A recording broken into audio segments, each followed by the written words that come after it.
내가 너 키우느라 인생 다 버렸다. 알아? 형은 안 그랬는데 넌 왜 항상 그 모양이냐? 나중에 너도 늙어봐야 알지. 그때 후회하지 마라. 이처럼 무심코 던진 말 한마디가 자식의 가슴에 평생 못이 됩니다. 사랑을 전하려 했지만 결국 상처만 남기게 되는 부모의 말은 때론 침묵보다 더 잔인합니다.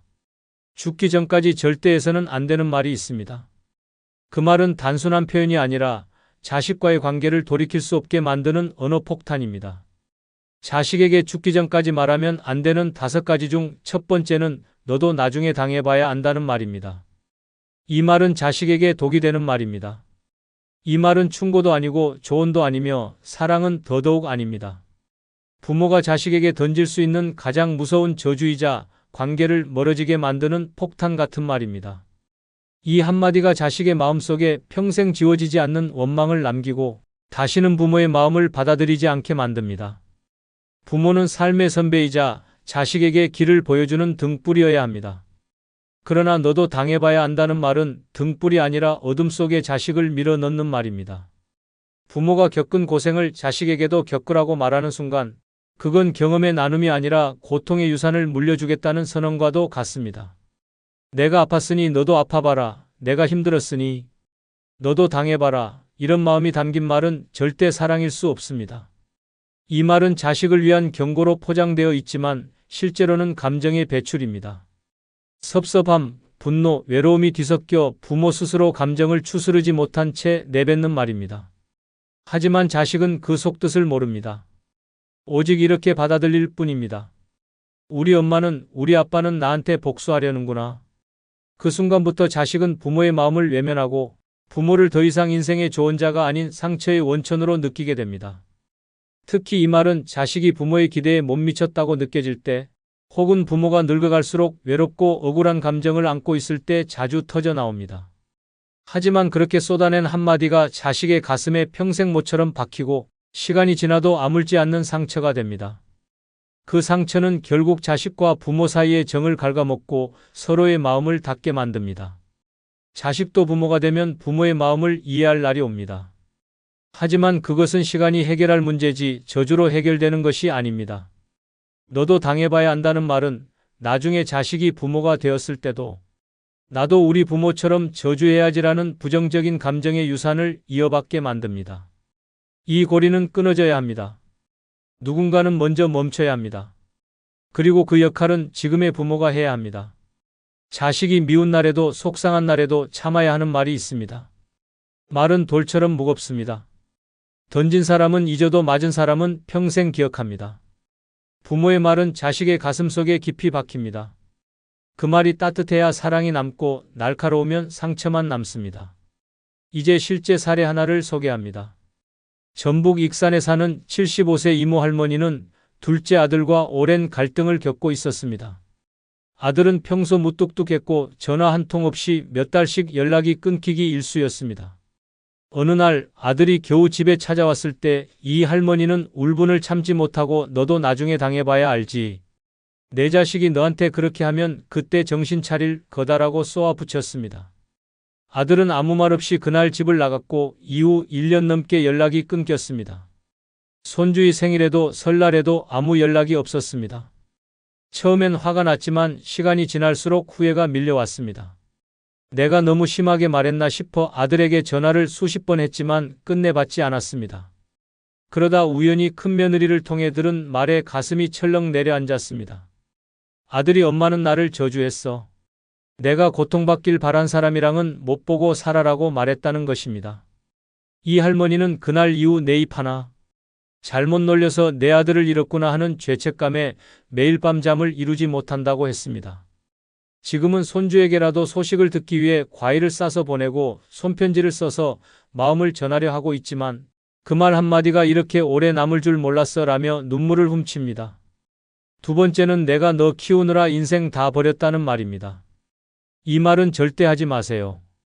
이 말 한마디는 자식의 가슴을 송곳처럼 찌르고 평생 지워지지 않는 죄책감을 남깁니다. 자식에게 준 사랑을 희생이라는 이름으로 돌려주려는 순간 그 사랑은 순식간에 빚으로 바뀝니다. 자식은 그 순간부터 자신이 누군가의 인생을 망가뜨린 존재로 인식하게 되고 부모와의 관계는 돌이킬 수 없이 틀어지게 됩니다. 이 말은 절대 사랑이 아닙니다. 상처입니다. 내가 인생을 다 바쳤다는 고백은 자식에게 무게를 넘기는 고백입니다. 넌 내가 희생한 결과다. 내 인생이 망가진 이유는 너다. 내가 원했던 삶을 못 산 건 너 때문이다라는 메시지를 감추지 않고 전하는 것입니다. 듣는 자식의 심장은 그 자리에서 내려앉고 사랑받았다는 기억도 감사한 마음도 모두 상처로 덮여버립니다. 자식은 부모의 선택으로 태어났습니다. 부모가 선택한 사랑이고 선택한 양육입니다. 그런데 그 선택의 대가를 나중에 다시 청구받는다면 자식은 영원히 자유로울 수 없습니다. 부모를 대할 때마다 빚진 자의 마음으로 살아야 하고 사랑을 돌려주는 것이 아니라 죄책감을 갚는 방식으로 행동하게 됩니다. 그 사랑은 따뜻하지 않고 의무가 되며 시간이 갈수록 감정은 메말라갑니다. 또한 이 말은 자식에게 두려움을 심습니다. 나도 내 아이를 낳으면 저런 말을 하게 될까? 부모가 되면 이렇게 원망하게 되는 건가? 라는 불안이 마음속에 자리 잡게 됩니다. 그 결과 결혼을 피하고 부모가 되는 것을 꺼리며 관계 자체를 멀리하게 되는 악순환이 시작됩니다. 사랑받은 기억이 아닌 부모의 한탄만 기억에 남게 되면 자식은 결코 따뜻한 가족을 꿈꿀 수 없습니다. 이 말은 특히 화가 날 때, 실망할 때, 외로울 때 쉽게 튀어나옵니다. 자식이 마음에 안 드는 행동을 했을 때, 부모의 외로움이 커졌을 때, 내 삶이 허무하게 느껴질 때 다 너 키우느라 그런 거야 라는 한마디로 쏟아내버립니다. 그러나 그 말은 지금까지 쌓아온 모든 정을 한순간에 무너뜨립니다. 그 한마디는 사랑의 무게가 아니라 원망의 화살이 되어 자식의 심장을 꿰뚫습니다. 진짜 부모라면 사랑을 주고도 아무 말 없는 사람입니다. 희생을 했어도 내 덕분에 잘 살았다는 사람이 되어야 합니다. 그 말 한마디가 자식을 일으켜 세우고 평생 부모를 가슴에 품고 살게 만드는 말입니다. 진정한 사랑은 계산서가 없습니다. 내 삶이 부족했더라도 자식을 탓하는 말은 하지 않아야 합니다. 그것이 부모로서의 마지막 품격입니다. 이제 실제 사례 하나를 소개합니다. 경기도 성남에 사는 73세 김모 할머니는 평생 맞벌이하며 외아들을 키웠습니다. 학원도 보내고 과외도 시키고 대학도 서울로 보냈습니다. 하지만 아들이 결혼하고 바빠지면서 연락이 뜸해졌고 명절에도 얼굴 보기 힘들어졌습니다.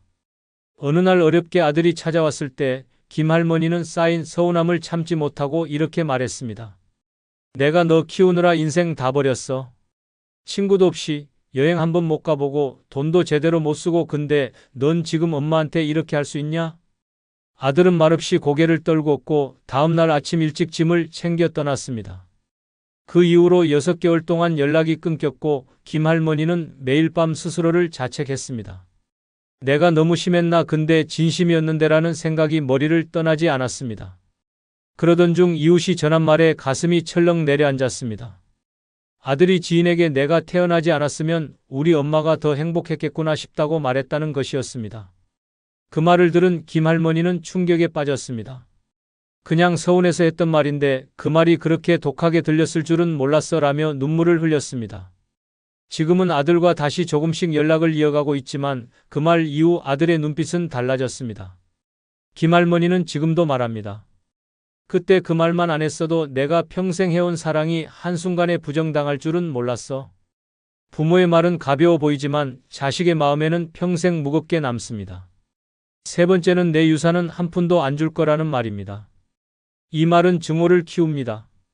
부모가 자식에게 할 수 있는 말 중 가장 파괴력 있는 말이며 듣는 자식의 마음을 단칼에 잘라내는 치명적인 폭언입니다. 이 말은 단순한 재산 문제가 아니라 너는 내 인생에 의미가 없다는 선언처럼 들리며 부모 자식 간의 신뢰와 정을 단숨에 무너뜨리는 무서운 파열음을 남깁니다. 유산은 부모가 일평생 모은 결실입니다. 누구에게 어떻게 줄지는 부모의 권한입니다. 그러나 그것을 안 주겠다고 선언하는 순간 자식에게 전해지는 메시지는 단순한 경제적 박탈감이 아닙니다. 자식은 이렇게 받아들입니다.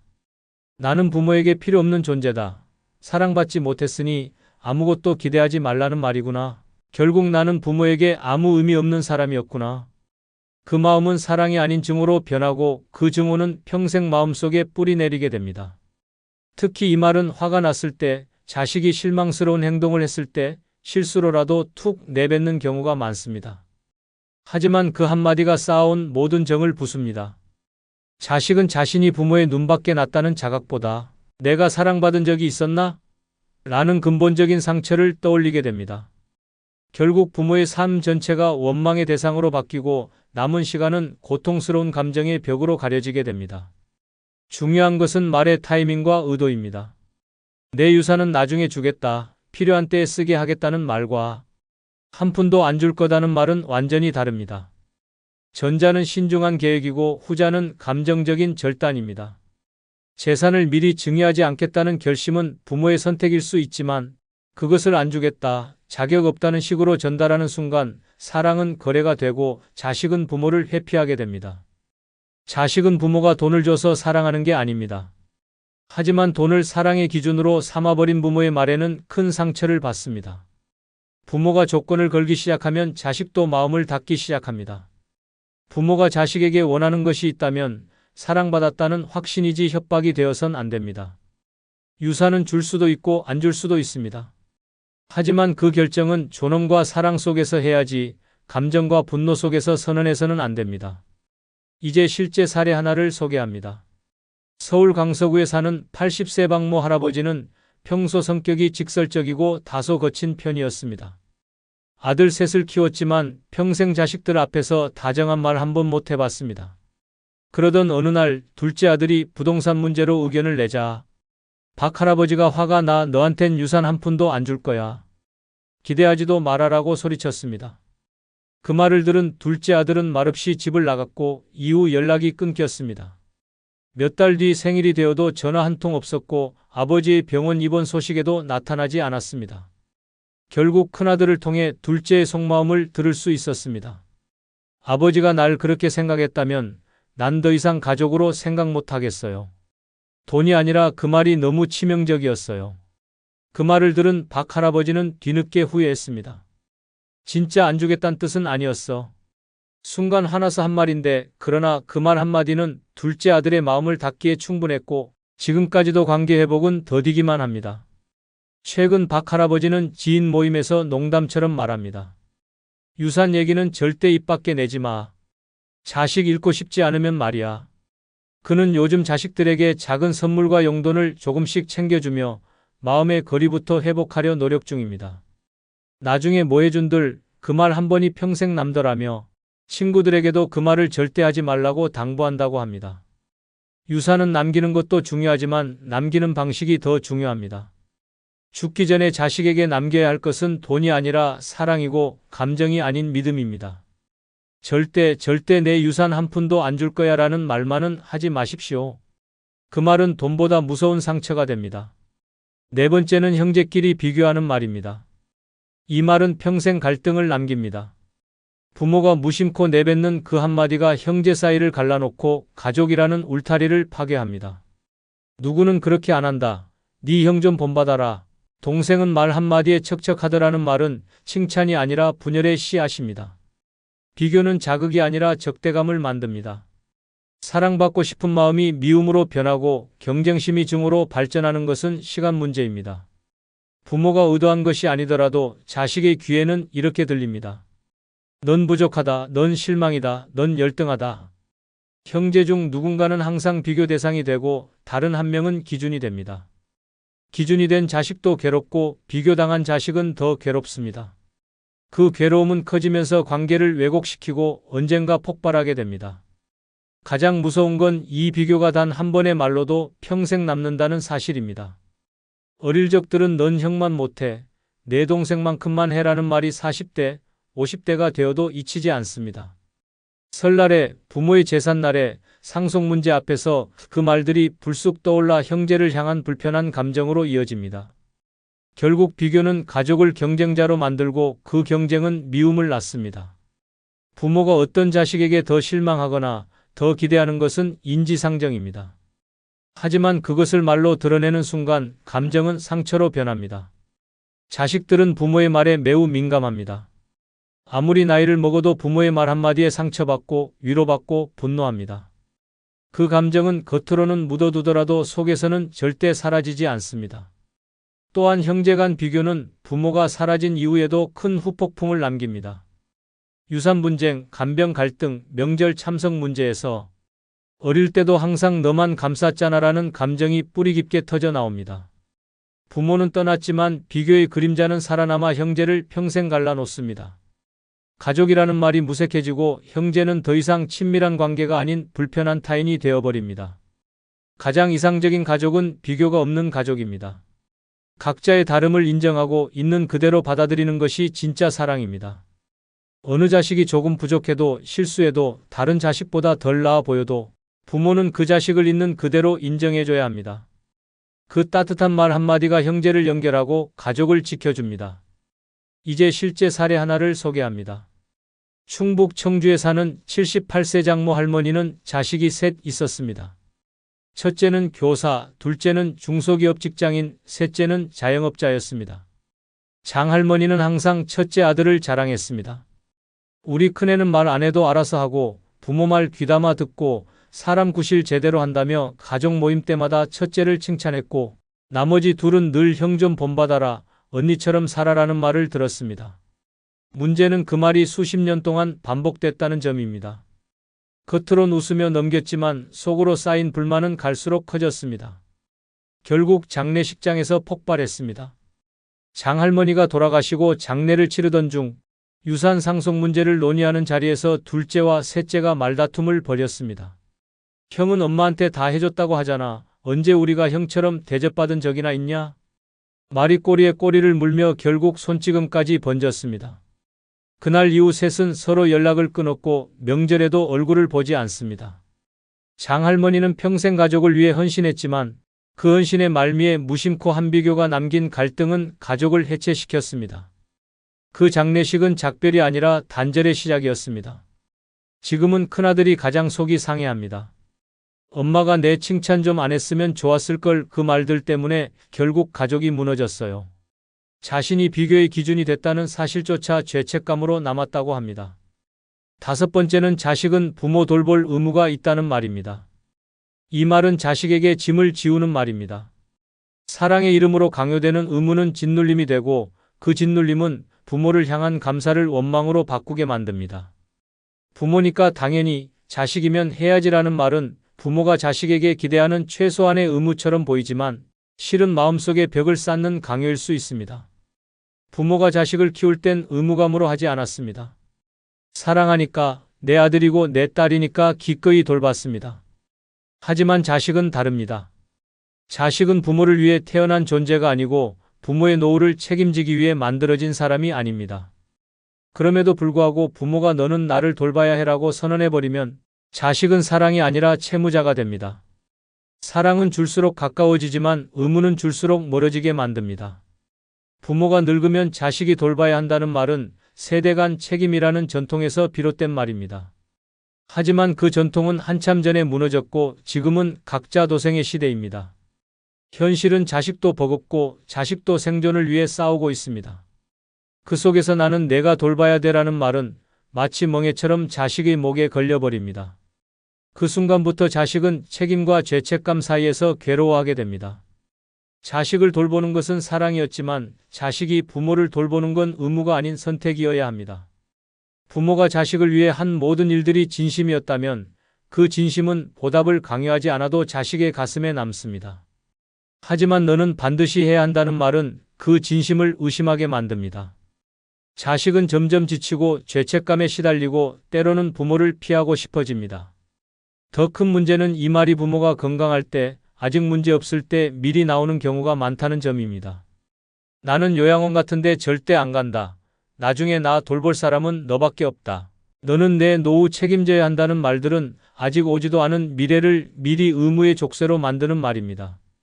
자식은 사랑이 아닌 부담을 먼저 느끼게 되고 그 부담이 커질수록 부모와의 감정적 거리는 멀어집니다. 사랑은 자발적으로 해야 아름답습니다. 강요받은 효도는 눈물보다 스트레스를 먼저 부릅니다. 부모가 정말 자식에게 바라는 게 사랑이라면 의무라는 이름으로 무게를 지우는 것이 아니라 신뢰로 자발성을 이끌어내는 방식이어야 합니다. 나는 너 믿는다. 내가 아프면 그때 너 생각할게라는 말이 자식의 마음을 훨씬 깊이 울리고 기꺼이 부모를 돕게 만듭니다. 이제 실제 사례 하나를 소개합니다. 부산에 사는 77세 정모 할아버지는 평소 가족 모임에서 늘 말끝마다 나는 너희한테 패 끼치기 싫다면서도 그래도 자식이면 부모 좀 봐야지라는 말을 빠짐없이 했습니다. 자식 셋은 각자 가정을 꾸리고 바쁘게 살았지만 이 말을 들을 때마다 불안하고 부담스러웠습니다. 그러던 어느 날 정할아버지가 무릎 수술을 받게 되었고 병간호를 누가 할 것인지 두고 자식들 사이에 미묘한 갈등이 시작됐습니다. 둘째 아들은 아버지가 그렇게 말씀하셔서 나는 언니가 다 하기로 한 줄 알았다고 했고 첫째 딸은 나만 자식이냐 왜 나보고만 돌보라고 하느냐며 울컥했습니다. 결국 셋째가 나서서 일주일씩 교대로 돌보자고 정리했지만 그 과정에서 쌓인 감정은 쉽게 가라앉지 않았습니다. 정할아버지는 퇴원 후 이런 상황을 알고 크게 충격을 받았습니다.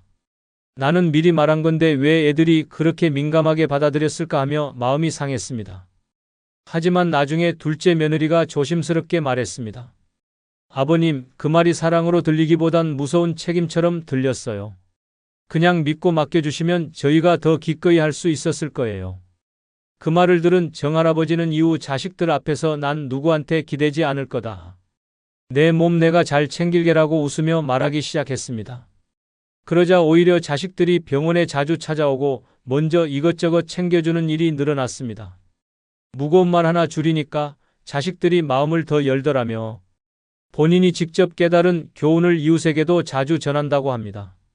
내 걱정 다 가져가라. 노년에 마음 편히 사는 방법 중 첫 번째는 모든 사람에게 항상 좋은 사람이 되려 하지 말고 내 감정을 우선시하는 것입니다. 송 여사는 평생 착한 며느리, 참을성 많은 아내, 누구에게나 친절한 이웃으로 살아왔습니다.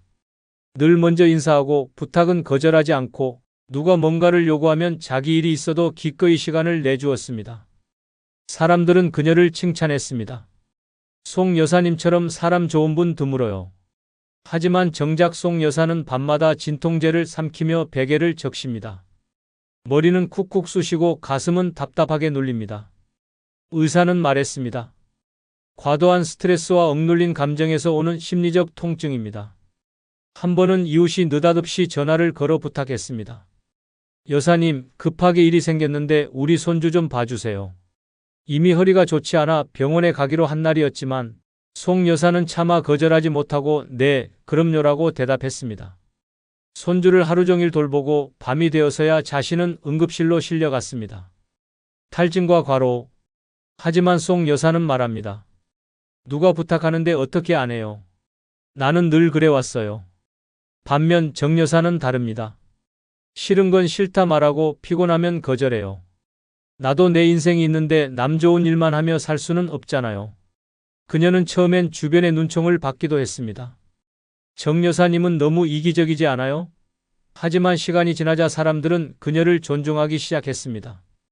적어도 거짓 없이 솔직한 사람이었기 때문입니다. 정 여사는 말합니다. 내 감정도 소중한데 왜 남 감정만 챙기며 살아야 해요?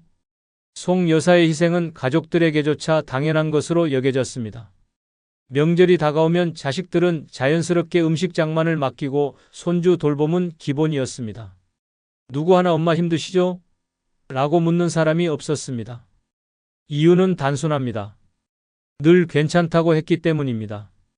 늘 웃으면서 난 괜찮아, 해줄 수 있어 라고 말했기 때문입니다. 그 말이 반복될수록 그녀는 점점 지쳐갔고 결국 어느 날 쓰러져 병원에 입원하게 됐습니다. 입원 중 딸이 말했습니다. 엄마, 왜 그렇게까지 하셨어요? 송 여사는 말없이 눈물만 흘렸습니다. 자신을 위해 한 선택이 단 하나도 없었다는 사실이 그제서야 실감났기 때문입니다.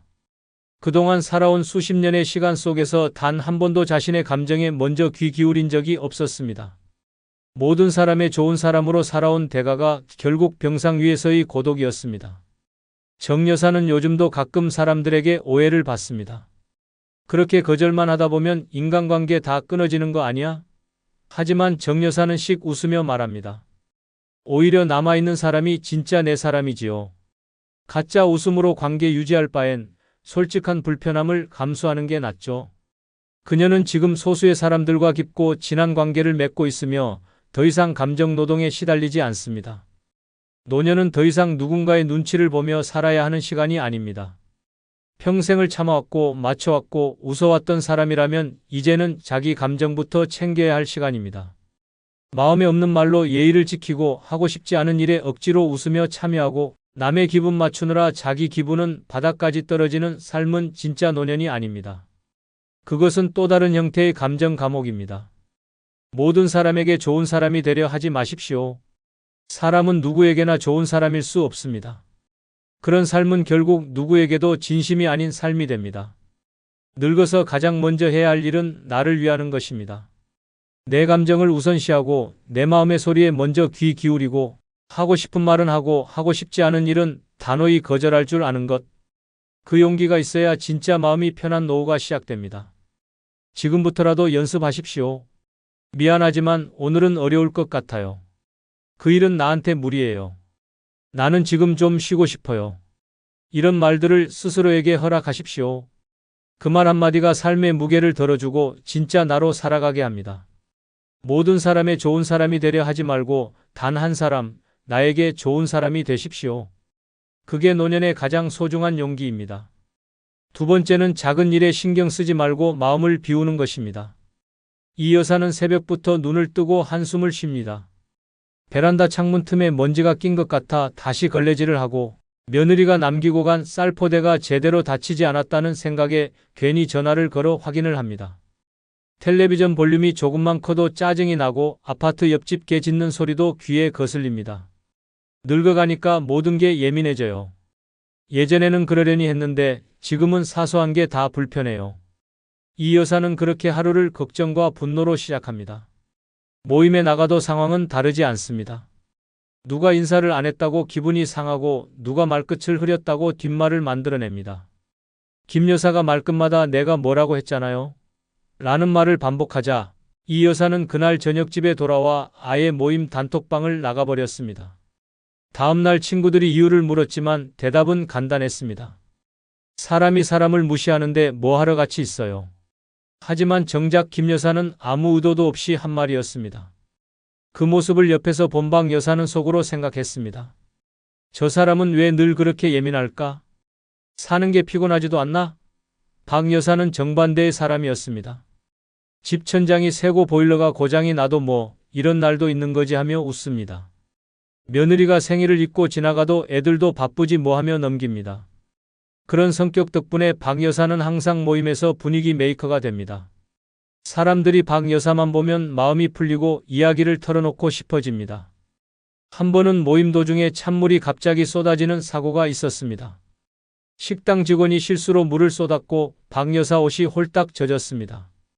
모두가 당황했지만 박 여사는 오히려 웃으며 말했습니다. 아이고 덕분에 시원하네요. 여름에 물벼락도 맞아보고 좋지요. 그 한마디의 분위기는 다시 유쾌하게 바뀌었고 직원도 고개 숙이며 감사 인사를 했습니다. 그걸 본 이 여사는 속으로 문득 부끄러움을 느꼈습니다. 나는 이 상황에서 뭐라고 했을까? 노년에 마음 편히 사는 사람은 결코 모든 것이 잘 풀려서가 아닙니다. 오히려 같은 상황에서도 마음을 다스리는 방법을 알고 있기 때문입니다. 사소한 일에 화내고 작은 오해에 발끈하며 타인의 시선에 예민하게 반응하는 사람은 스스로를 지치게 만듭니다. 늙어서 가장 큰 병은 외로움이 아니라 혼자 부글부글 끓는 마음입니다. 누가 알아주지 않아도 괜찮고 누가 내 말에 고개 끄덕이지 않아도 괜찮다고 마음을 놓을 줄 아는 순간 진짜 평화가 찾아옵니다. 한 번은 정 여사가 말했습니다. 나는 어릴 때부터 모든 걸 완벽하게 하고 싶었어요. 그러다 보니 주변이 내 뜻대로 안 되면 견딜 수가 없었죠. 그런 정 여사도 건강이 악화되면서 스스로 조금씩 내려놓는 연습을 하게 됐다고 합니다. 병원 대기실에서 2시간을 기다리고도 의사 선생님도 힘드시겠지라고 생각하며 참아보는 연습. 손주가 핸드폰만 들여다보고 밥도 안 먹을 때 요즘 애들은 원래 저래 하고 웃어넘기는 연습. 그런 시간이 쌓이며 마음속 짐이 조금씩 내려갔다는 것입니다. 박 여사는 종종 말합니다. 마음이 편하니까 병이 안 와요. 병이 와도 덜 아파요. 주변 사람들도 그 말에 고개를 끄덕입니다. 노후에 가장 중요한 건 돈도 건강도 아닌 마음입니다. 그 마음을 지키는 방법은 생각보다 단순합니다. 작은 일에 신경 쓰지 않는 것. 남이 무슨 말을 했든 어떤 표정을 지었든 그저 스쳐가는 바람처럼 흘려보내는 것. 그걸 잘하는 사람이 결국 오래오래 웃으며 건강하게 삽니다. 늙어서 하루하루를 싸우듯 살 것인가, 웃으며 여유롭게 살 것인가는 전적으로 마음가짐에 달려 있습니다. 작은 일 하나에 마음 졸이면 하루가 고통이고 한숨이 일상이 됩니다.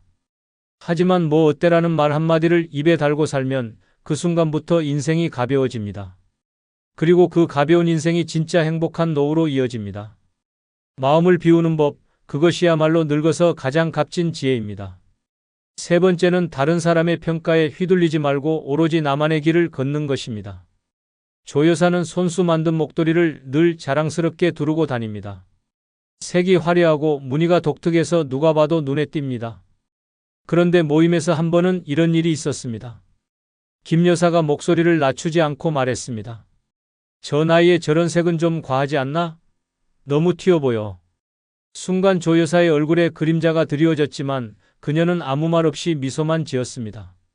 그러고는 다음 모임에도 똑같은 목도리를 하고 나타났습니다.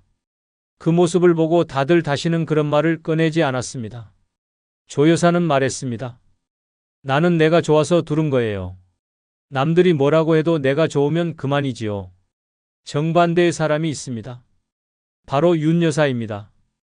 옷을 살 때도 머리를 자를 때도 항상 주변의 눈치를 봅니다. 이런 스타일은 너무 어려 보여? 이 색은 좀 튀지 않을까? 마트에서 장을 볼 때도 친구가 뭐라고 할까 싶어 고기 대신 두부를 담고 커피도 3,000원이 넘으면 허세로 보일까봐 그냥 물만 마십니다. 결국 그녀는 자신이 뭘 좋아하는지도 뭘 원하는지도 모르게 되었습니다. 항상 타인의 기준에 맞춰 사는 삶, 그것은 마치 매일 무대 위에서 가면을 쓰고 연기하는 것과 같습니다. 한 번은 윤 여사가 오랜만에 화장도 하고 예쁜 블라우스를 입고 나왔습니다. 거울을 볼 때만 해도 기분이 좋았습니다. 그런데 친구가 말했습니다. 어머, 데이트라도 있어요? 그 말에 윤 여사는 얼른 가디건으로 블라우스를 가렸습니다. 그날 이후 그녀는 다시 회색 옷만 입기 시작했습니다. 그녀는 말합니다. 예쁘게 입으면 오히려 주목받을까봐 겁나요.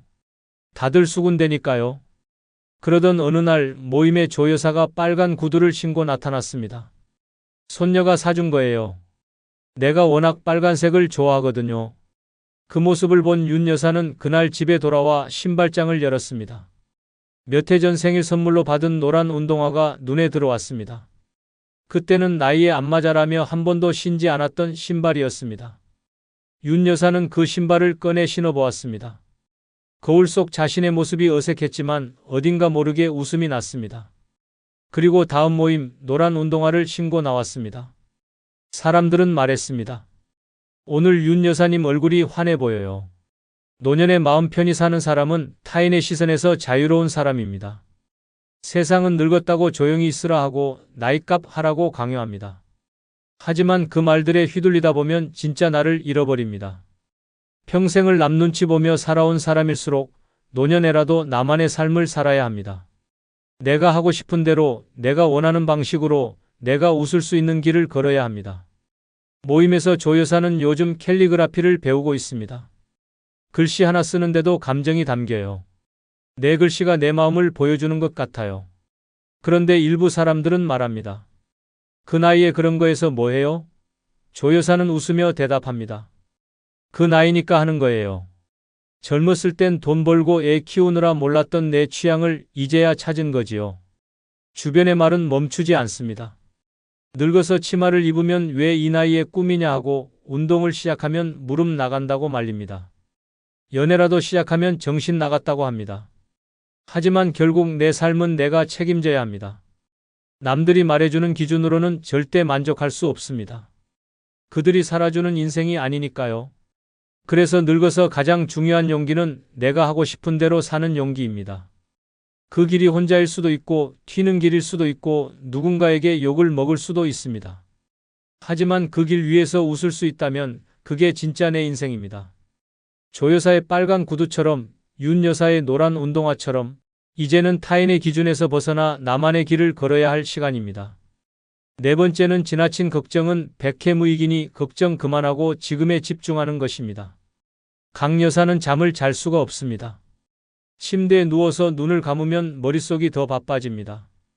내일 병원 예약이 몇 시였더라? 손주 학교는 잘 다니고 있을까? 혹시 며느리가 나를 부담스러워하는 건 아닐까? 끝도 없는 생각들이 물밀듯이 밀려옵니다.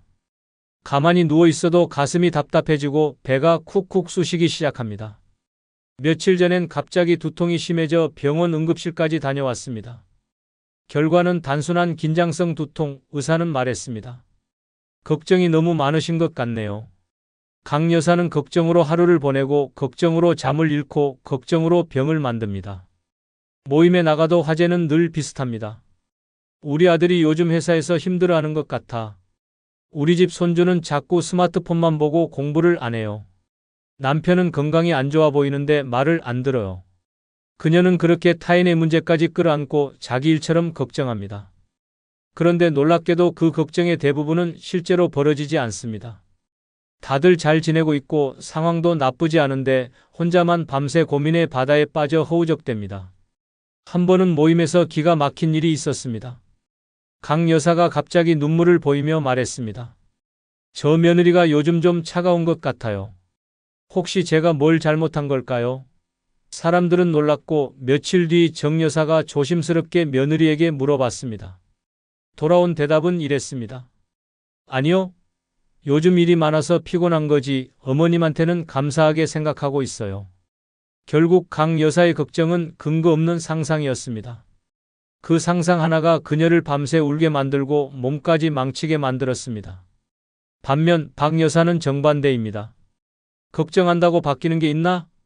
가 그녀의 좌우명입니다. 손주가 시험을 망쳐도 다음에 잘 보겠지 하고 남편이 짜증을 내도 오늘 기분이 안 좋은가 보다 하고 넘깁니다. 어느 날 딸이 전화로 회사에서 일이 꼬였어라며 투덜거릴 때도 박 여사는 한마디만 했습니다. 그래도 오늘 밥은 먹었지? 그 따뜻한 한마디에 딸은 울먹이며 대답했습니다. 응, 엄마 덕분에 웃었어. 걱정은 사랑이 아닙니다. 걱정은 통제할 수 없는 것을 붙잡으려는 몸부림입니다. 하지만 인생은 통제할 수 없는 일투성이입니다. 누군가의 감정, 건강, 미래, 돈, 관계, 그 모든 것들을 우리가 붙잡고 바꿀 수 있다면 세상에 병원도 약국도 필요 없습니다. 그래서 걱정은 결국 백해무익입니다.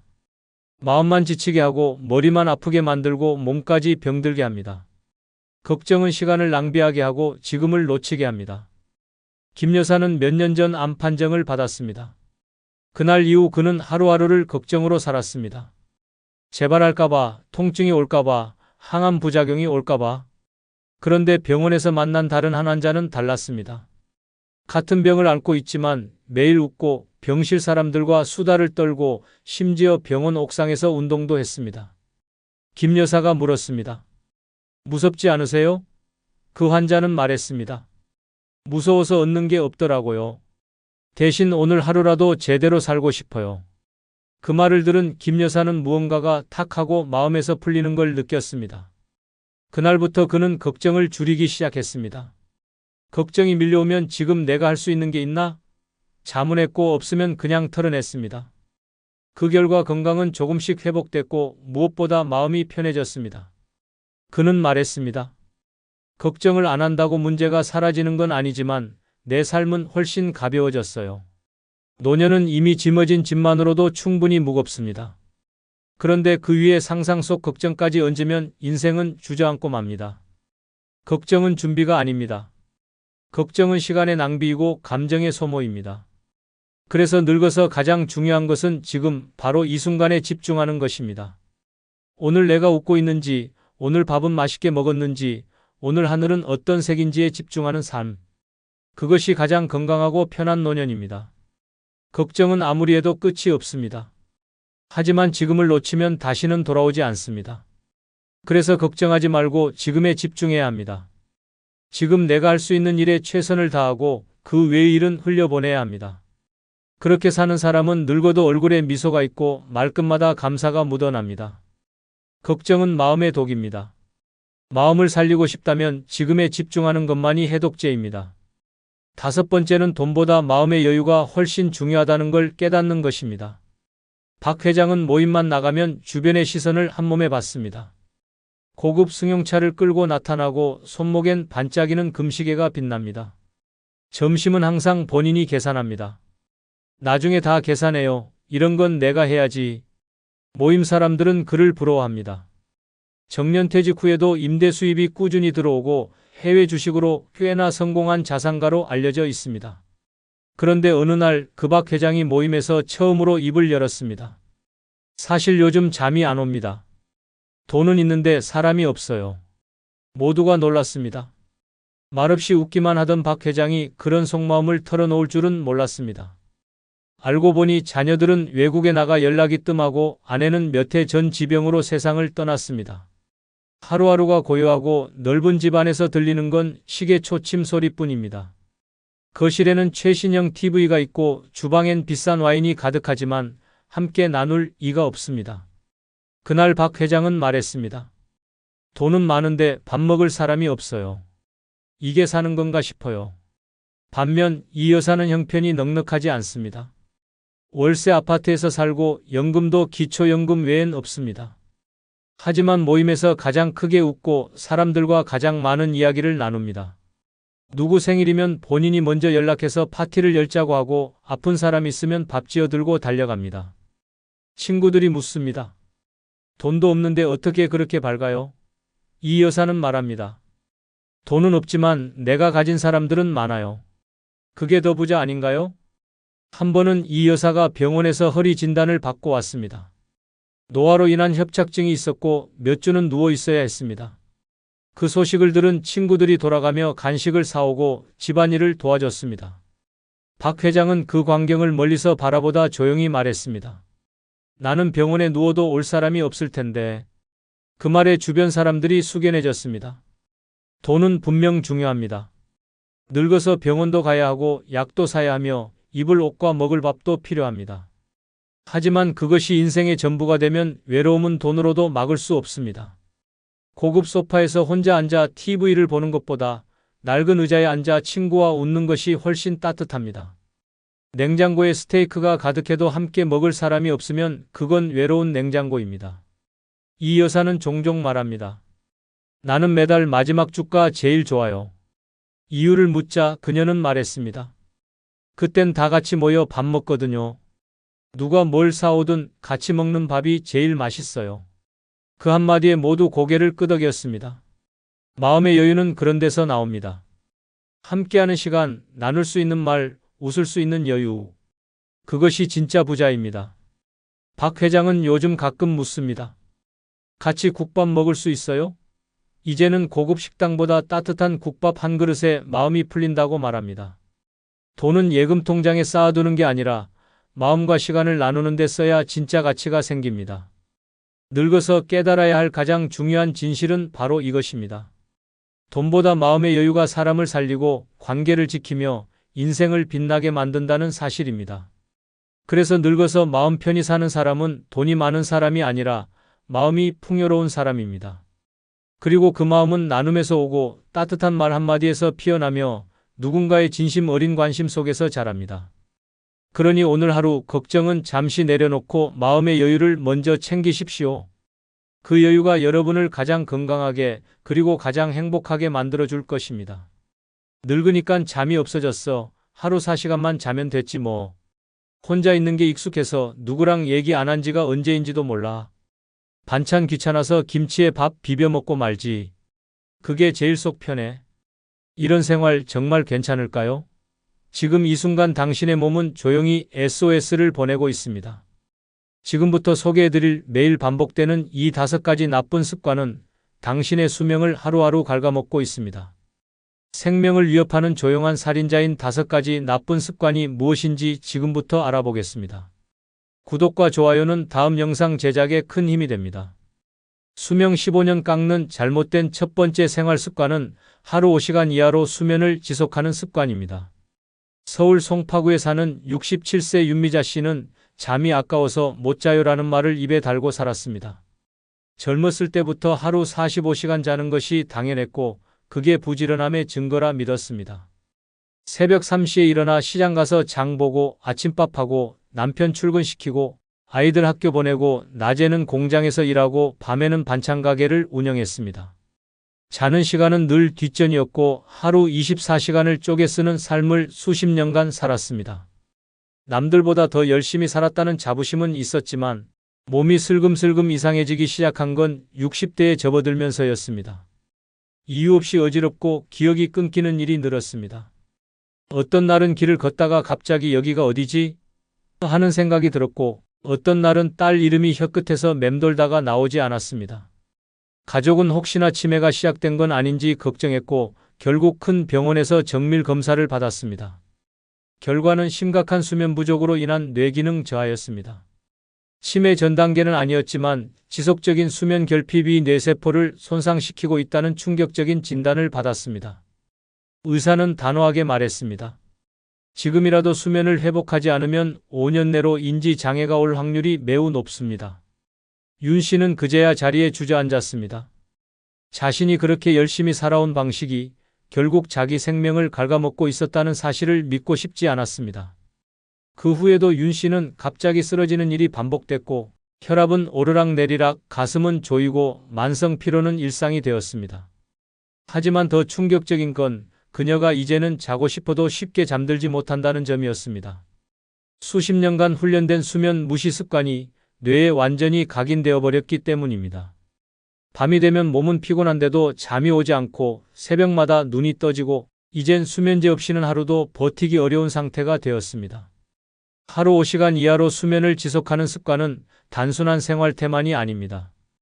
그것은 생명력을 깎아내는 자해의 행위입니다. 수면은 단순한 휴식이 아니라 뇌를 복구하고 세포를 회복시키는 생존의 핵심 조건입니다. 잠을 줄인다는 건 곧 도화를 촉진시키고 뇌세포를 자갑하게 모드로 돌리는 것과 같습니다. 수면이 부족하면 면역력은 급격히 떨어지고 심장은 비명을 지르며 혈압은 통제불능으로 올라갑니다. 특히 만성 수면 부족은 뇌졸중, 심근경색, 당뇨, 고혈압 같은 치명적인 질환을 부르는 시작점입니다. 여기에 인지력 저하, 기억력 감퇴, 심지어 조기 치매까지 겹치면 삶의 질은 바닥까지 추락합니다. 많은 사람들이 잠이 아까워라며 스스로를 채찍질하지만 사실 가장 비싼 대가를 치르고 있는 건 건강입니다. 짧게 사는 것보다 더 무서운 건 제대로 살지 못하고 오래 살아야 하는 고통입니다. 수면 부족으로 망가진 몸은 고치기도 어렵고 회복하는데 몇 배의 시간이 필요합니다. 나이가 들수록 수면의 질은 생명 그 자체입니다. 윤미자 씨는 이제 모든 일정을 바꿨습니다. 더 이상 새벽에 움직이지 않고 밤 10시 전에는 무조건 잠자리에 들려고 노력합니다. 수면을 우선순위에 둔 지 1년, 지금은 낮에도 덜 피곤하고 기억력도 서서히 돌아오고 있습니다. 그녀는 말합니다.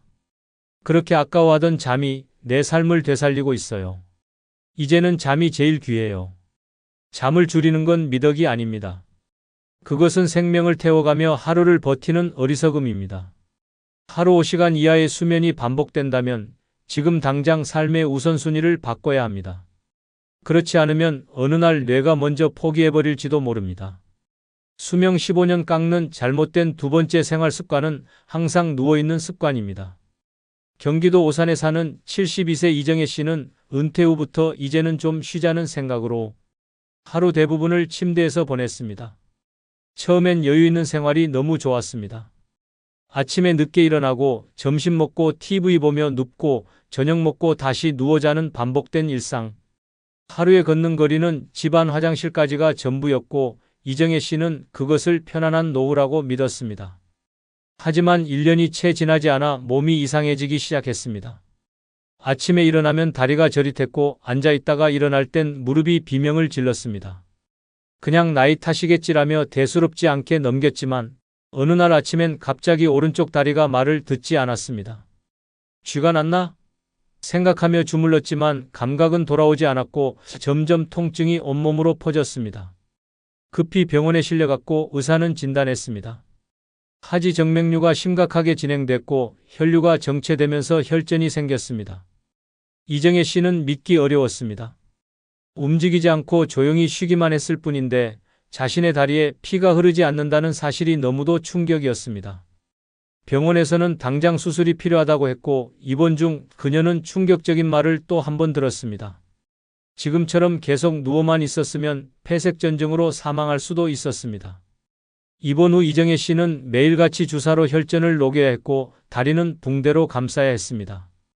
가장 힘들었던 건 한때 건강했던 자신이 스스로 걷지 못하게 되었다는 현실이었습니다. 간호사에게 부축받으며 겨우 몇 걸음을 내딛는 것이 그렇게 고통스러울 줄은 몰랐습니다. 그녀는 말합니다. 내가 나를 망가뜨렸더라고요. 그냥 누워있던 게 죄가 됐어요. 항상 누워있는 습관은 단순히 게으름의 문제가 아닙니다. 그것은 심장을 압박하고 혈액의 흐름을 끊고 근육의 기능을 서서히 죽이는 생활 습관입니다. 누워있다는 건 움직이지 않는다는 뜻이고 움직이지 않는다는 건 생명을 유지시키는 순환 시스템을 멈춘다는 말입니다. 특히 나이가 들수록 몸은 움직임을 필요로 합니다. 조금만 멈춰도 근육은 빠르게 약화되고 관절은 굳으며 혈관은 막히기 시작합니다. 오래 누워 지내는 사람일수록 하지정맥류, 심부정맥 혈전, 폐색전증, 근감소증에 노출될 확률이 높아집니다. 몸은 써야 삽니다. 움직이지 않으면 세포는 나는 필요 없나 보다라며 기능을 멈추기 시작합니다. 그런 몸에 갑작스럽게 힘을 주면 심장은 감당하지 못하고 혈관은 터지며 뇌는 산소 부족에 빠집니다. 그러니 쉬는 게 건강이라는 말은 적당히일 때만 유효한 것입니다. 이정혜 씨는 퇴원 후 침대 옆에 운동화를 두었습니다. 하루에 최소 30분은 무조건 밖으로 나갑니다. 처음엔 5분 걷고 숨이 찼지만 지금은 마을 주변 공원 한 바퀴를 천천히 돌아옵니다. 그녀는 말합니다. 그때처럼 하루 종일 누워 있었다면 나는 지금 이 세상에 없었을지도 몰라요. 지금은 살기 위해 걷습니다. 편하다는 이유로 계속 누워있는 그 습관, 당신의 몸을 조금씩 죽이고 있습니다. 잠시 쉬는 건 필요하지만 영원히 눕는 건 결국 병원 침대 위의 현실로 돌아옵니다. 수명 15년 깎는 잘못된 세 번째 생활 습관은 깊은 외로움을 무시하는 습관입니다. 대구 달서구에 사는 75세 문정혜 씨는 자녀들이 모두 출가한 뒤 15년 넘게 혼자 살고 있습니다. 처음엔 조용한 집이 오히려 편했습니다. 누구 눈치도 안 보고 먹고 싶은 때 먹고 자고 싶은 시간에 자는 생활이 자유롭게 느껴졌습니다. 하지만 어느 순간부터 그 조용함이 공포로 다가오기 시작했습니다. 아침에 일어나 문을 열어도 들리는 건 시계 초침 소리뿐이었고 하루 종일 누구와도 말 한마디 나누지 않는 날이 일상이 되었습니다. 처음엔 TV 소리를 크게 틀어놓고 그 적막을 견뎠습니다. 연예인이 웃으면 같이 따라 웃고 드라마 속 인물이 울면 나도 같이 울었습니다. 그러나 그런 생활도 어느 순간 무의미하게 느껴졌고 어느 날부턴가는 TV를 켜는 것조차 귀찮아졌습니다. 그렇게 문 씨의 표정은 굳어갔고 목소리는 작아졌으며 하루하루는 무색무취한 시간으로 지나가기 시작했습니다. 문제는 몸에서 시작됐습니다. 식욕이 급격히 줄었고 밤에는 쉽게 잠들지 못했습니다. 가슴이 조이고 숨이 가쁜 날이 많아졌으며 머리가 멍하고 집중이 되지 않았습니다. 처음엔 단순히 나이 탓이라 여겼지만 병원을 찾은 결과는 뜻밖이었습니다. 우울증 초기 증상입니다. 이 상태가 장기화되면 치매 가능성도 높아집니다. 라는 의사의 말에 문정혜 씨는 충격을 받았습니다. 그녀는 의아했습니다. 내가 왜 우울하단 말인가요? 울지도 않는데요. 하지만 의사는 말했습니다. 지금 문제는 눈물이 아닙니다. 감정이 무뎌지고 자극에 반응하지 않게 되는 무감각이 더 위험한 신호입니다. 문 씨는 그제야 자신의 삶을 돌아보았습니다. 웃지도 않고 화내지도 않고 아무 감정 없이 그저 하루를 넘기는 자신을. 사람은 누구나 외로움을 느낍니다. 그러나 그 외로움을 방치하면 그것은 서서히 몸과 마음을 파괴하는 조용한 독이 됩니다. 깊은 외로움은 스트레스 호르몬을 지속적으로 분비하게 만들고 그로 인해 면역력은 무너지고 장기 기능은 약화되며 뇌신경회로는 끊어지기 시작합니다. 외로움은 고혈압, 심장병, 우울증, 치매와 같은 중증 질환의 직접적인 유발 요인으로 작용하며 단순한 감정 문제가 아니라 생명을 갉아먹는 심리적 독소입니다. 가장 무서운 건 그 외로움이 익숙해지는 순간입니다. 익숙한 외로움은 자기를 파괴하면서도 자각을 못하게 만들고 삶의 모든 에너지를 고갈시킵니다. 이 고립된 감정 상태는 사람을 점점 무표정하게 만들고 결국 아무런 목표도 기대도 없는 기계 같은 삶으로 몰아갑니다. 문정혜 씨는 치료와 상담을 병행하며 작은 변화부터 시도했습니다. 동네 복지관에 등록해 아침 라디오 체조를 시작했고 같은 또래 친구들과 함께하는 그림 수업에도 참여하기 시작했습니다. 처음엔 서먹하고 어색했지만 누군가와 함께 웃고 대화를 나누는 시간은 점점 그녀를 되살아나게 만들었습니다. 이제는 스스로 말합니다. 나는 살아있었던 게 아니었어요. 그냥 멍하니 지나가는 시간을 버티고 있었던 거죠. 혼자 있는 삶이 무조건 외로움을 의미하는 것은 아닙니다. 하지만 외로움을 느끼고도 무시하는 삶은 분명 생명력을 깎아먹습니다. 몸이 아픈 건 약을 먹으면 회복되지만 마음이 병든다는 건 삶 전체가 무너질 수 있다는 신호입니다. 가장 무서운 병은 바로 아무도 모르게 조용히 찾아오는 감정의 고립입니다. 지금 아무 말도 하기 싫고 누굴 만나기도 귀찮고 하루가 그냥 흘러가는 것 같다면 그것은 단순한 게으름이 아니라 위험한 징후일 수 있습니다. 깊은 외로움을 방치하는 순간 당신의 몸은 스스로 무너지는 법을 배웁니다. 생명은 혼자서는 버틸 수 없습니다. 누군가와 마음을 나누는 순간부터 비로소 회복은 시작됩니다. 수명 15년 깎는 잘못된 네 번째 생활 습관은 항상 마른 반찬 위주의 식사 습관입니다. 광주 북구에 사는 76세 김옥자 씨는 20년 넘게 밥상에 변변한 반찬 하나 없이 살았습니다. 늘 그랬습니다. 간장에 절인 멸치, 조미김, 깻잎장아찌, 시든 김치 몇 조각이 전부인 밥상. 김 씨는 이 나이에 고기 먹으면 탈라지라는 말로 스스로를 설득하며 반찬 한두 가지에 밥 한 공기로 끼니를 때워왔습니다. 가끔 국이 있어도 맹물에 가까운 된장국이었고 채소는 나물 무침조차 귀한 날이 많았습니다. 처음엔 그렇게 먹어도 몸이 견뎌냈습니다. 배만 부르면 된다고 생각했습니다. 하지만 70을 넘기며 몸이 하나둘씩 신호를 보내오기 시작했습니다. 갑작스런 어지러움, 이유 없는 두근거림, 손발 저림이 계속됐고 병원에서는 충격적인 진단을 내렸습니다. 중증 빈혈, 단백질 결핍, 칼슘 부족이 동시에 진행되고 있습니다. 뼈가 무너지고 있고 근육은 이미 많이 소실됐습니다. 김 씨는 믿기 어려웠습니다. 매일 밥을 먹었고 끼니를 거른 적도 없었습니다. 그런데 의사는 단호하게 말했습니다. 먹는 게 문제가 아니라 뭘 안 먹고 있는지가 문제입니다. 검사 결과 김 씨는 단백질 수치가 어린아이보다 낮았고 비타민 B12, 철분, 칼슘 수치는 거의 경고 수준이었습니다. 의사는 말했습니다. 이대로라면 낙상 한 번의 대퇴골 골절로 이어질 수 있고 그 상태에서 회복은 거의 불가능합니다. 그 충격은 컸습니다. 김 씨는 스스로를 식사 잘 챙기는 사람이라 생각했기 때문입니다. 하지만 그녀가 챙긴 건 배부름이지 영양이 아니었습니다. 마른 반찬만으로 채워진 식사는 외형만 음식이지 몸에 들어가선 아무런 기능을 하지 못했습니다. 결국 그 식습관이 김 씨의 뼈와 혈관, 근육을 망가뜨리고 있었던 것입니다. 특히 노년기에는 근육 손실이 가속화됩니다. 단백질 섭취가 부족하면 근육은 빠르게 줄고 체력은 떨어지며 낙상 위험은 기하급수적으로 높아집니다. 게다가 마른 반찬은 대부분 염분이 많고 조리 과정에서 영양이 파괴되기 쉬우며 신선한 채소나 단백질 공급원이 거의 없습니다. 그 결과는 서서히 죽어가는 몸입니다. 겉으로는 멀쩡해 보여도 속은 텅 비어 있습니다. 영양 불균형은 단순히 피곤하고 힘든 정도에서 끝나지 않습니다. 심하면 면역력이 급격히 떨어져 감기 하나에도 병원 신세를 지게 되고 상처가 잘 낫지 않으며 장기 기능도 서서히 저하됩니다. 뇌기능 저하, 기억력 감퇴, 감정 조절 능력까지 무너지게 만듭니다. 이는 노화가 아닌 명백한 영양 결핍 증상입니다. 김옥자 씨는 이후 식습관을 완전히 바꾸었습니다.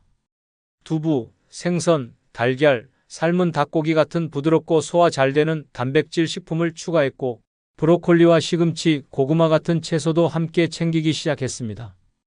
처음엔 익숙지 않았지만 몇 주 지나지 않아 몸이 달라졌습니다.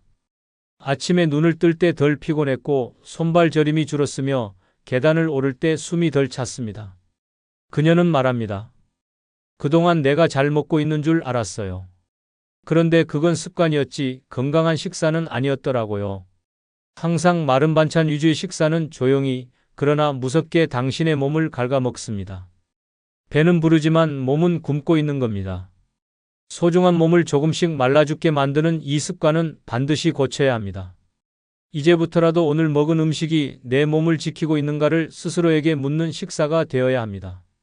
먹는 것으로 병드는 삶을 막는 건 지금 당장 바꾼 한 끼에서 시작됩니다. 수명 15년 깎는 잘못된 5번째 생활 습관은 자신을 돌보지 않는 무심함입니다. 충북 제천에 사는 74세 이화순 씨는 평생 남만 챙기며 살아온 사람이었습니다. 남편 식사, 자식 빨래, 손주 간식, 시부모 약 챙기기까지 자신을 위한 시간은 단 하루도 허락하지 않았습니다. 스스로를 돌보는 일은 사치라고 생각했습니다. 화장품 하나 살 때도 가장 싼 걸로 병원은 꼭 아플 때만 갔고 본인의 건강검진은 5년째 미룬 채 살아왔습니다. 나는 괜찮아, 아직 끄떡없어라는 말이 입에 붙어 있었고 실제로 어디가 아파도 대충 참고 넘겼습니다. 그러던 어느 날 갑작스런 복통으로 응급실에 실려갔습니다. 진통이 너무 심해 몸을 가눌 수조차 없었고 결국 급하게 검사를 받았습니다. 담당 의사의 얼굴은 심각했고 진단 결과는 충격적이었습니다. 복강 내 진행된 암입니다. 이미 주변 장기로 전이되었고 수술은 어렵습니다. 그 말에 이화순 씨는 머리를 망치로 얻어맞은 듯 했습니다. 의사는 덧붙였습니다. 정기검진만 받으셨어도 2년 전에 충분히 잡을 수 있었던 병입니다. 병원 침대에 누운 채 그녀는 스스로를 탓했습니다. 남만 챙기다 정작 자기 몸은 돌보지 않았던 지난 세월이 후회됐습니다. 그렇게 아프고 그렇게 심각한 상황이 와서야 비로소 내 몸도 챙겨야 했구나라는 사실을 뼛속 깊이 깨달았습니다. 하지만 그때는 이미 너무 늦은 상태였습니다. 항암 치료는 버겁고 체력은 바닥이었습니다. 자식들은 직장 때문에 자주 오지 못했고 병실엔 혼자 있는 시간이 늘어갔습니다. 그제야 문득 든 생각은 이것이었습니다. 내가 나를 챙기지 않았더니 아무도 나를 챙겨주지 않게 되었구나. 자신을 돌보지 않는 무심함은 단순한 게으름이 아닙니다. 그것은 생명에 대한 무관심이자 조기 사망을 부르는 습관입니다. 병은 어느 날 갑자기 찾아오지 않습니다. 계속된 방치, 반복된 무시, 쌓여온 스트레스가 어느 날 한꺼번에 터질 뿐입니다. 괜찮아라는 말로 덮은 통증은 절대 괜찮지 않았고 바빠서 못 갔다는 병원은 그 순간을 기다리고 있었던 겁니다. 많은 이들이 나중에라는 말로 자신을 미뤄둡니다. 나중에 병원 가고 나중에 운동하고 나중에 쉬겠다고 말합니다. 그런데 그 나중은 끝내 오지 않습니다. 시간이 지나면 당신은 돌볼 기회를 영영 잃게 됩니다. 손목 통증이 단순한 근육통이 아니라 퇴행성 질환의 시작이었고 소화불량은 위암의 첫 신호였으며 만성 피로는 심장 기능 저하의 경고였다는 걸 그때서야 깨닫게 됩니다. 이화순 씨는 병실에 누운 채 눈을 감고 자신이 얼마나 무심했는지를 생각했습니다. 자신에게 괜찮다고만 말하던 지난 수십 년이 참 무모하게 느껴졌습니다. 내가 나를 돌보지 않으니 이 몸도 이제 포기하려는 것 같아요. 그녀의 이 말은 듣는 이의 가슴을 먹먹하게 했습니다. 나를 돌보는 일은 이기적인 일이 아닙니다. 오히려 그것은 가족을 위한 첫걸음입니다. 내가 건강해야 남을 도울 수 있고 내가 살아야 사랑을 지킬 수 있습니다. 자기 자신을 방치하는 사람은 결국 모든 관계 속에서도 고립되고 병들고 외롭게 사라집니다. 조기 사망의 진짜 원인은 질병이 아니라 나 자신에 대한 무심함입니다. 당신은 누구보다 소중한 사람입니다. 남보다 더 챙기고 더 아끼고 더 돌봐야 할 사람은 바로 자신입니다. 괜찮다는 말로 덮기 전에 지금 이 순간부터 스스로를 바라보는 시간을 가져야 합니다. 조용히 무너지는 몸과 마음은 오직 당신의 관심만이 살릴 수 있습니다. 이 밖에도 수명을 단축시키는 습관은 끝이 없습니다. 식사 후 바로 눕는 행동, 커피로 끼니를 때우는 일, 스트레스를 담아두고 해소하지 않는 성격, 항상 화를 억누르며 사는 태도, 폭식을 반복하는 식습관, 과한 소금 섭취, 만성 탈수 상태, 햇볕을 아예 쬐지 않는 실내 생활, 그리고 주기적인 건강검진을 미루는 태도까지 모두 조용히 생명을 갉아먹습니다. 바빠서, 귀찮아서, 괜찮겠지라는 말로 넘겼던 습관들이 결국 우리 몸의 시한폭탄이 됩니다. 오늘부터 하나씩 바꾸십시오. 바꾸는 만큼 수명은 늘어납니다. 오늘도 끝까지 시청해주신 분 모두가 무병장수하시길 간절히 기원드립니다. 감사하고 고맙습니다. 당신은 지금 아무도 대신 살아주지 않을 인생의 후반전에 서 있습니다. 정신 차리지 않으면요, 하루아침에 집도 사람도 건강도 다 잃습니다. 은퇴했다고요? 이제부터가 진짜 전쟁입니다. 한번 망가지면 다시 회복하기 어려운 노년, 그 시작이 바로 지금입니다. 젊을 땐 체력으로 버텼고 직장에서의 지위로 사람들에게 대접받았지만 나이 들수록 인간관계는 좁아지고 몸은 예고 없이 망가지며 돈은 아무리 아껴도 모자랍니다. 그런데도 괜찮겠지 하며 방심한다면 무서운 속도로 나락으로 떨어집니다. 착하게 순하게 살아선 절대 살아남지 못합니다. 노년은 약자에게 잡이 없는 시대입니다. 독하게 살아야만 생존할 수 있습니다. 왜 노년에 독해져야 하는지 지금부터 그 이유를 낱낱이 밝히겠습니다. 끝까지 시청하시면 많은 것을 얻으실 겁니다. 노년에 독하게 살아야 하는 첫 번째 이유는 착하게만 살면 병들고 무시당하기 때문입니다. 칠순을 넘긴 김정순 씨는 평생 참는 삶을 살아왔습니다. 남편에게 폭언을 들어도, 자식이 돈을 빌려가도, 친구가 무리한 부탁을 해도 그래, 괜찮아 한마디로 끝냈습니다. 그는 착한 사람이었고 그런 사람이 돼야 가족도 평화롭고 인간관계도 잘 유지되는 줄 알았습니다. 하지만 현재 그녀는 요양병원 침대에 누워 하루 15알의 약을 먹으며 지냅니다. 돌보는 가족 하나 없이 혼자입니다.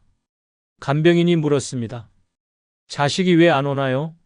정순 씨는 조용히 웃으며 대답했습니다. 내가 너무 잘해줬어. 다 해줬으니 더는 나한테 할 게 없는 거지. 말 한마디 못하고 산 세월, 결과는 병든 몸과 외로운 노년뿐이었습니다. 68세 이모 씨는 평생을 천사표로 불렸습니다. 다툼이 나도 먼저 사과하고 밥값도 늘 본인이 냈으며 부탁 하나 거절 못하는 사람이었습니다. 하지만 무릎 인공관절 수술 후 상황은 처참히 변했습니다. 입원 중 단 한 명의 친구도 찾아오지 않았고 전화를 걸어도 바빠서 못 가라는 무성의한 말만 들었습니다. 가장 많이 베풀었던 친구조차 아무런 책임감도 느끼지 않았습니다. 그 순간 깨달았습니다. 착한 사람이 끝까지 챙김받는 세상은 존재하지 않는다는 사실을 말입니다. 노년에 착하게만 살면 반드시 병듭니다. 불편한 감정을 참고 참다 보면 분노와 스트레스가 내면 깊숙이 쌓입니다. 겉으로는 웃고 있지만 속은 썩어갑니다. 분노 조절 장애, 불면증, 위염, 고혈압, 관절염 같은 병이 차례대로 몸을 갉아먹습니다. 의사는 말합니다. 스트레스성 질환입니다. 그 스트레스의 원인은 착하게만 살아온 자신에게 있습니다. 노년은 착한 사람을 지켜주지 않습니다. 아무리 헌신해도 자식은 해주는 게 당연하다고 생각하고 친구는 저 사람은 뭐든 들어준다고 이용만 할 뿐입니다. 고마움을 기대했다면 착각입니다. 착한 사람은 주변 사람에게 편리한 도구일 뿐 존중받는 존재가 아닙니다. 그래서 착하게만 산 사람은 외면당하고 결국 병원에서 쓰러져 봐야 세상이 얼마나 냉정한지 깨닫게 됩니다. 현실은 무섭도록 잔인합니다. 예의 바른 어른은 환영받지 않습니다. 오히려 귀찮다, 잔소리 많다, 눈치 보이게 한다는 뒷말만 듣게 됩니다. 말 한마디 하지 못하고 불편한 상황에서도 웃으며 참고 넘어가면 그 모습은 존경이 아닌 무시로 돌아옵니다. 저 사람은 아무 말 못해. 그냥 쓰고 버려도 돼. 이것이 사람들이 착한 노인을 대하는 진짜 방식입니다. 이제는 바뀌어야 합니다. 거절할 줄 알아야 하고 자기 의사를 분명히 해야 합니다. 몸이 아프면 아프다고 말해야 하고 싫은 건 싫다고 외칠 수 있어야 존중받습니다. 착하게만 살던 시절은 끝났습니다. 지금은 독하게 살아야 하는 시대입니다. 내 건강을 지키고 내 권리를 지키고 내 삶을 방어하는 게 독함입니다. 그리고 그 독함이야말로 당신을 병에서, 무시해서, 외로움에서 구해낼 유일한 무기입니다. 노년엔 더 이상 좋은 사람일 필요가 없습니다. 이제는 존중받는 사람이 되어야 합니다. 그리고 그 시작은 착함을 버리고 독함을 선택하는 데서 시작됩니다. 당신의 인생은 아직 끝나지 않았습니다. 이제부터라도 단단하고 냉정하게 살아야 합니다. 그래야 버틸 수 있고 그래야 살아남을 수 있습니다. 두 번째 이유는 돈이 없으면 인간 취급을 받지 못하기 때문입니다. 칠순을 넘긴 박영호 씨는 평생 성실히 일하며 세 자녀를 모두 대학에 보냈습니다. 노후를 대비해 월세 수입이 나오는 작은 건물까지 마련했습니다. 하지만 몇 해 전 사업이 어려워진 둘째 아들이 건물을 담보로 대출을 받아 쓰게 해달라 했고 박 씨는 망설임 없이 허락했습니다. 결과는 끔찍했습니다. 아들은 결국 대출금을 갚지 못했고 건물은 경매에 넘어갔습니다. 그 후부터 자식들의 태도는 극적으로 달라졌습니다. 설날에도 찾아오지 않고 병원 갈 일이 있어 연락을 해도 바빠서 안 된다는 말만 돌아왔습니다. 그는 말합니다. 돈 있을 땐 매일 전화하더니 건물 팔리고 나선 전화 한 통 없다. 가족이 아니라 돈이 필요했던 거야. 또 다른 사례, 73세 윤말순 씨는 남편과 함께 평생을 전략하며 살았습니다. 노후를 대비해 적금과 보험으로 꽤나 단단한 재정 상태를 유지했습니다. 주변 이웃과 가족도 그녀를 늘 인품 좋은 어른으로 대했습니다. 그러던 중 치매가 의심되는 초기 증상이 나타나 병원 치료를 시작했고 치료비와 요양비로 목돈이 들기 시작하자 분위기가 바뀌었습니다. 며느리는 이제 그만 병원 좀 덜 다니시면 안 되냐며 눈치를 주기 시작했고 손주는 할머니는 돈만 쓰고 우리한텐 남는 게 없네라고 말했습니다. 그녀는 말없이 웃었지만 내심 그 말이 가슴을 도려냈습니다. 돈이 줄자 인간 취급도 줄어든 것입니다. 노년에 돈이 없으면 사람 대접을 받지 못합니다. 가족도 이웃도 심지어 병원에서도 대하는 태도가 달라집니다. 은퇴 후 수입이 끊기고 재산이 줄어들면 주변의 시선은 차가워지고 말 한마디에도 무시가 담깁니다. 그런 돈도 없어? 병원비 좀 미리 준비하지 그랬어. 이런 말이 평범한 일상에서 쏟아집니다. 돈이 없으면 목소리가 작아지고 존재감도 사라집니다. 눈치 보며 살아야 하는 존재로 전락합니다. 노년의 가장 무서운 적은 질병이 아닙니다. 돈이 없는 상태에서 무시당하는 현실입니다. 작은 부탁을 해도 이 나이에 왜 이런 걸 하세요? 라는 말이 돌아옵니다. 병원 예약이 밀려도 당연하게 느껴지고 관공서에서는 서류 한 장도 쉽게 처리되지 않습니다. 돈이 없으면 기다리라는 말만 듣게 됩니다. 그마저도 친절하지 않습니다. 현실은 냉혹합니다. 돈이 있으면 병원 진료는 VIP급으로 바뀌고 가족은 안부 전화를 먼저 합니다. 손주는 자주 찾아오고 며느리는 웃으며 밥을 챙깁니다. 반대로 돈이 없으면 병원도 가족도 이웃도 한 발짝 물러섭니다. 사람은 안 변해도 돈에 따라 사람의 태도는 바뀝니다. 결국 노인의 인격은 통장 잔고로 결정됩니다. 그래서 노년에는 독하게 살아야 합니다. 자식이 부탁해도 거절할 줄 알아야 하고 내 노후 자산은 철저히 지켜야 합니다. 미안해하지 말고 당당하게 말해야 합니다. 이건 내 돈이고 내 건강이고 내 삶이다. 그 한마디가 노년의 품격을 지킵니다. 돈이 없으면 인간 취급을 못 받는 세상에서 살아남으려면 미련과 감정은 내려놓고 냉정함을 택해야 합니다. 재산을 지키는 건 감정이 아니라 생존입니다. 사람들은 당신의 인격보다 자산을 먼저 평가합니다. 인정하기 싫지만 이것이 진실입니다. 착한 얼굴, 인자한 성격, 헌신적인 태도, 그 어느 것도 돈 앞에서는 소용이 없습니다. 돈이 없으면 평생 베푼 사람도 외면당하고 병든 노인 하나로 취급됩니다. 지금부터라도 독하게 준비해야 합니다. 돈을 철저히 관리하고 함부로 내어주지 말고 마지막까지 나를 위한 무기를 손에 쥐고 있어야 합니다. 그것이 돈입니다. 노년에 독하게 살아야 하는 첫 번째 이유는 돈이 없으면 인간 취급을 받지 못하기 때문입니다. 현실은 아름답지 않습니다. 하지만 현실을 직시하고 단단히 무장한 사람만이 존중받는 노년을 살 수 있습니다. 지금부터라도 정신을 바짝 차리고 당신의 돈과 삶을 지켜야 합니다. 그래야 끝까지 사람 대접받으며 살 수 있습니다. 세 번째 이유는 약해지면 이용당하기 때문입니다. 73세 고미자 씨는 동네에서 마음 약한 할머니로 유명했습니다. 누구 부탁이든 거절하지 못했고 자식들에게는 늘 먼저 용돈을 챙겨주며 나는 괜찮다는 말이 입에 붙었습니다. 그러던 어느 날 둘째 아들이 사업이 힘들다며 신용대출을 부탁했고 보증을 서달라는 말에 아무 말도 못하고 도장을 찍었습니다. 그 결과는 파산이었습니다. 자식은 도산 후 연락을 끊었고 고미자 씨는 노년에 본인 명의의 집까지 경매로 넘기고 월세방으로 쫓겨났습니다. 이웃들은 어떻게 자식이 저럴 수 있냐며 혀를 찼지만 미자 씨는 조용히 말했습니다. 내가 너무 약했어. 거절 한마디만 했어도 안 이랬을 텐데. 또 다른 사례입니다. 70세 최규환 씨는 아파트 입주자 대표 회장을 맡고 있었습니다. 사람 좋기로 소문나서 이웃들의 온갖 민원도 직접 나서서 처리했고 경비원에게도 늘 친절했습니다. 그러나 한 입주민이 쓰레기를 무단 투기하고도 내가 뭐 어쨌냐며 도리어 화를 냈고 심지어 기환 씨를 늙은이라 부르며 조롱했습니다. 동대표직을 내려놓은 후에는 엘리베이터 안에서도 인사를 받아본 적이 없었습니다. 평소에 다 참아주고 웃어 넘겼던 것이 오히려 만만함으로 돌아왔던 것입니다. 약한 사람에게 세상은 자비롭지 않습니다. 오히려 더 집요하게 달려듭니다. 노년에 약해지면 반드시 이용당합니다. 가족, 이웃, 친구 그 누구도 예외가 아닙니다. 자식은 우리 엄마는 거절 못해라는 걸 알고 끝없이 요구합니다.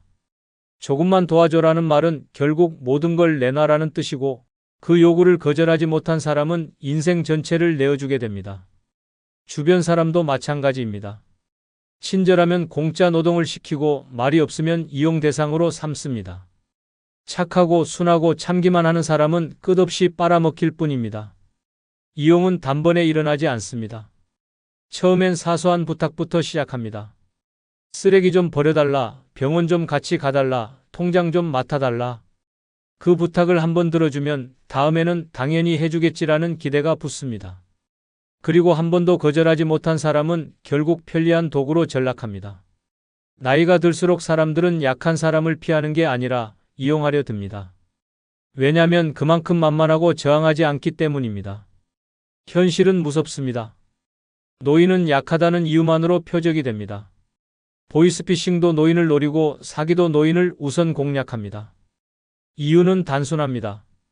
거절을 못하고 의심도 못하기 때문입니다.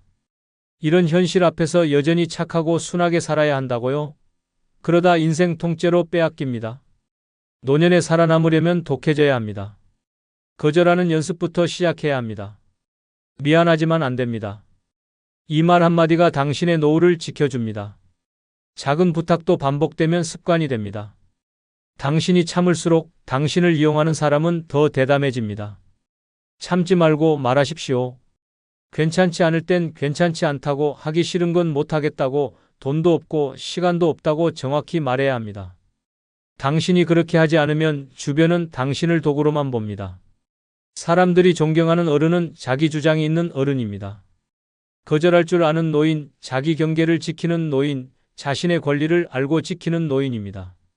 나이 들었다고 무시당하는 것이 아니라 약해졌기 때문에 이용당하는 것입니다. 강한 태도가 곧 존중을 이끕니다. 노년은 생존의 시기입니다. 사람 좋은 얼굴로는 살아남을 수 없습니다. 당신의 노후는 착함이 아닌 냉정함과 단호함이 지켜줍니다. 미안해하지 마십시오. 이제부터라도 싫은 건 싫다고 말해야 합니다. 그 말이야말로 당신의 건강, 돈, 자존심을 지켜주는 유일한 방패입니다. 노년에 독하게 살아야 하는 첫 번째 이유는 약해지면 이용당하기 때문입니다. 당신이 참는 만큼 세상은 당신을 이용할 준비를 마칩니다. 이제는 더 이상 착한 사람이 아니라 현명한 사람이 되어야 할 때입니다. 독해지십시오. 그래야 끝까지 살아남습니다. 네 번째 이유는 너무 좋은 사람 되면 등골이 휘기 때문입니다. 72세 백순자 씨는 동네에서 천사 같은 할머니로 통했습니다. 자식이 전화 한 통만 하면 몇 시간이든 버스를 타고 손주를 봐주러 달려갔고, 며느리가 급하게 돈이 좀 필요하다 하면 통장 잔고를 확인도 안 하고 바로 건넸습니다. 내가 안 도와주면 누가 도와주겠어 라는 말이 입에 붙었고, 가족들은 그런 그녀를 당연한 존재로 여겼습니다.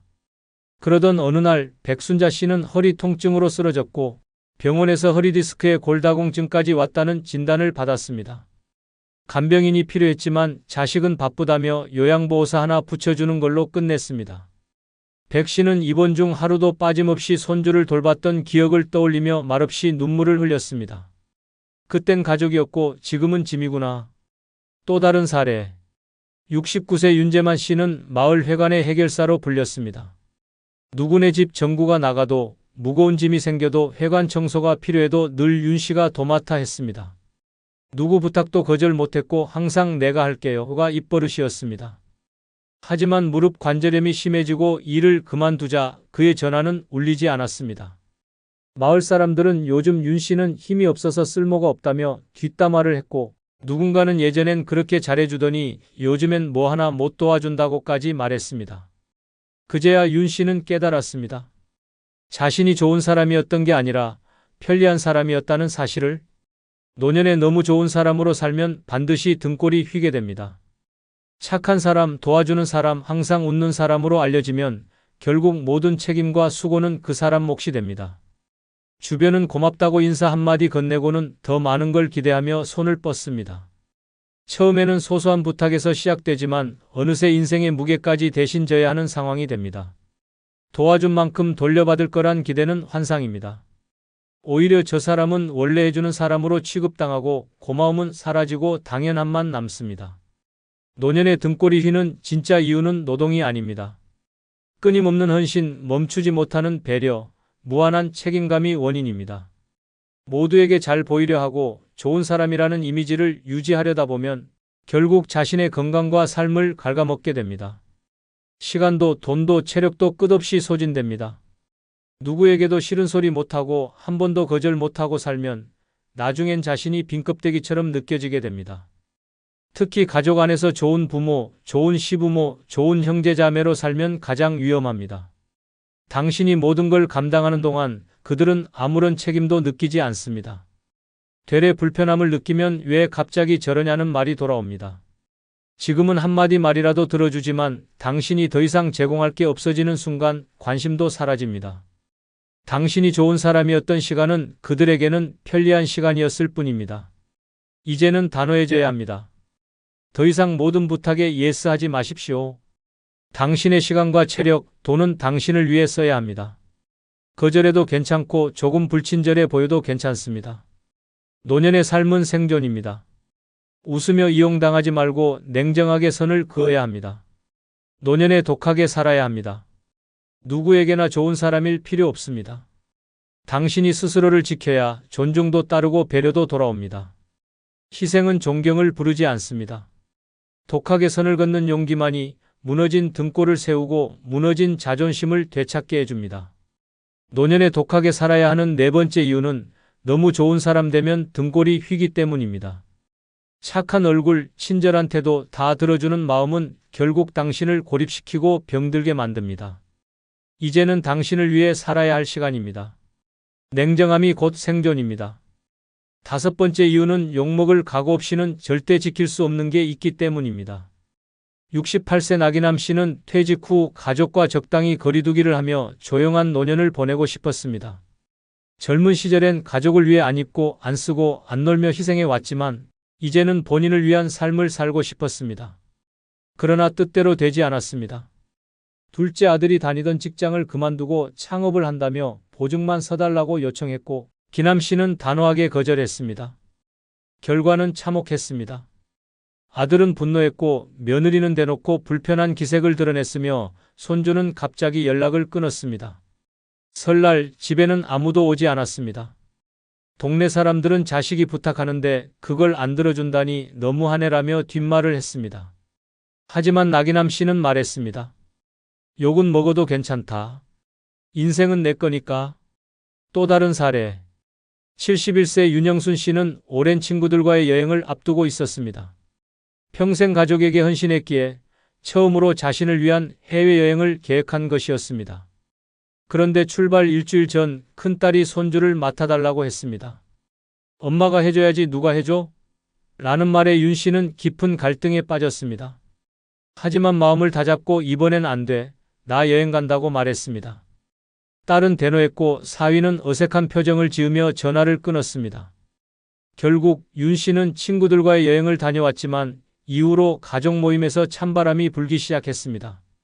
이웃들은 그래도 손주가 먼저 아니냐고 수군댔습니다. 윤 씨는 조용히 말했습니다. 이젠 나 먼저 살아도 돼. 그게 그렇게 욕먹을 일이냐. 노년에 욕을 먹는 일은 두렵습니다.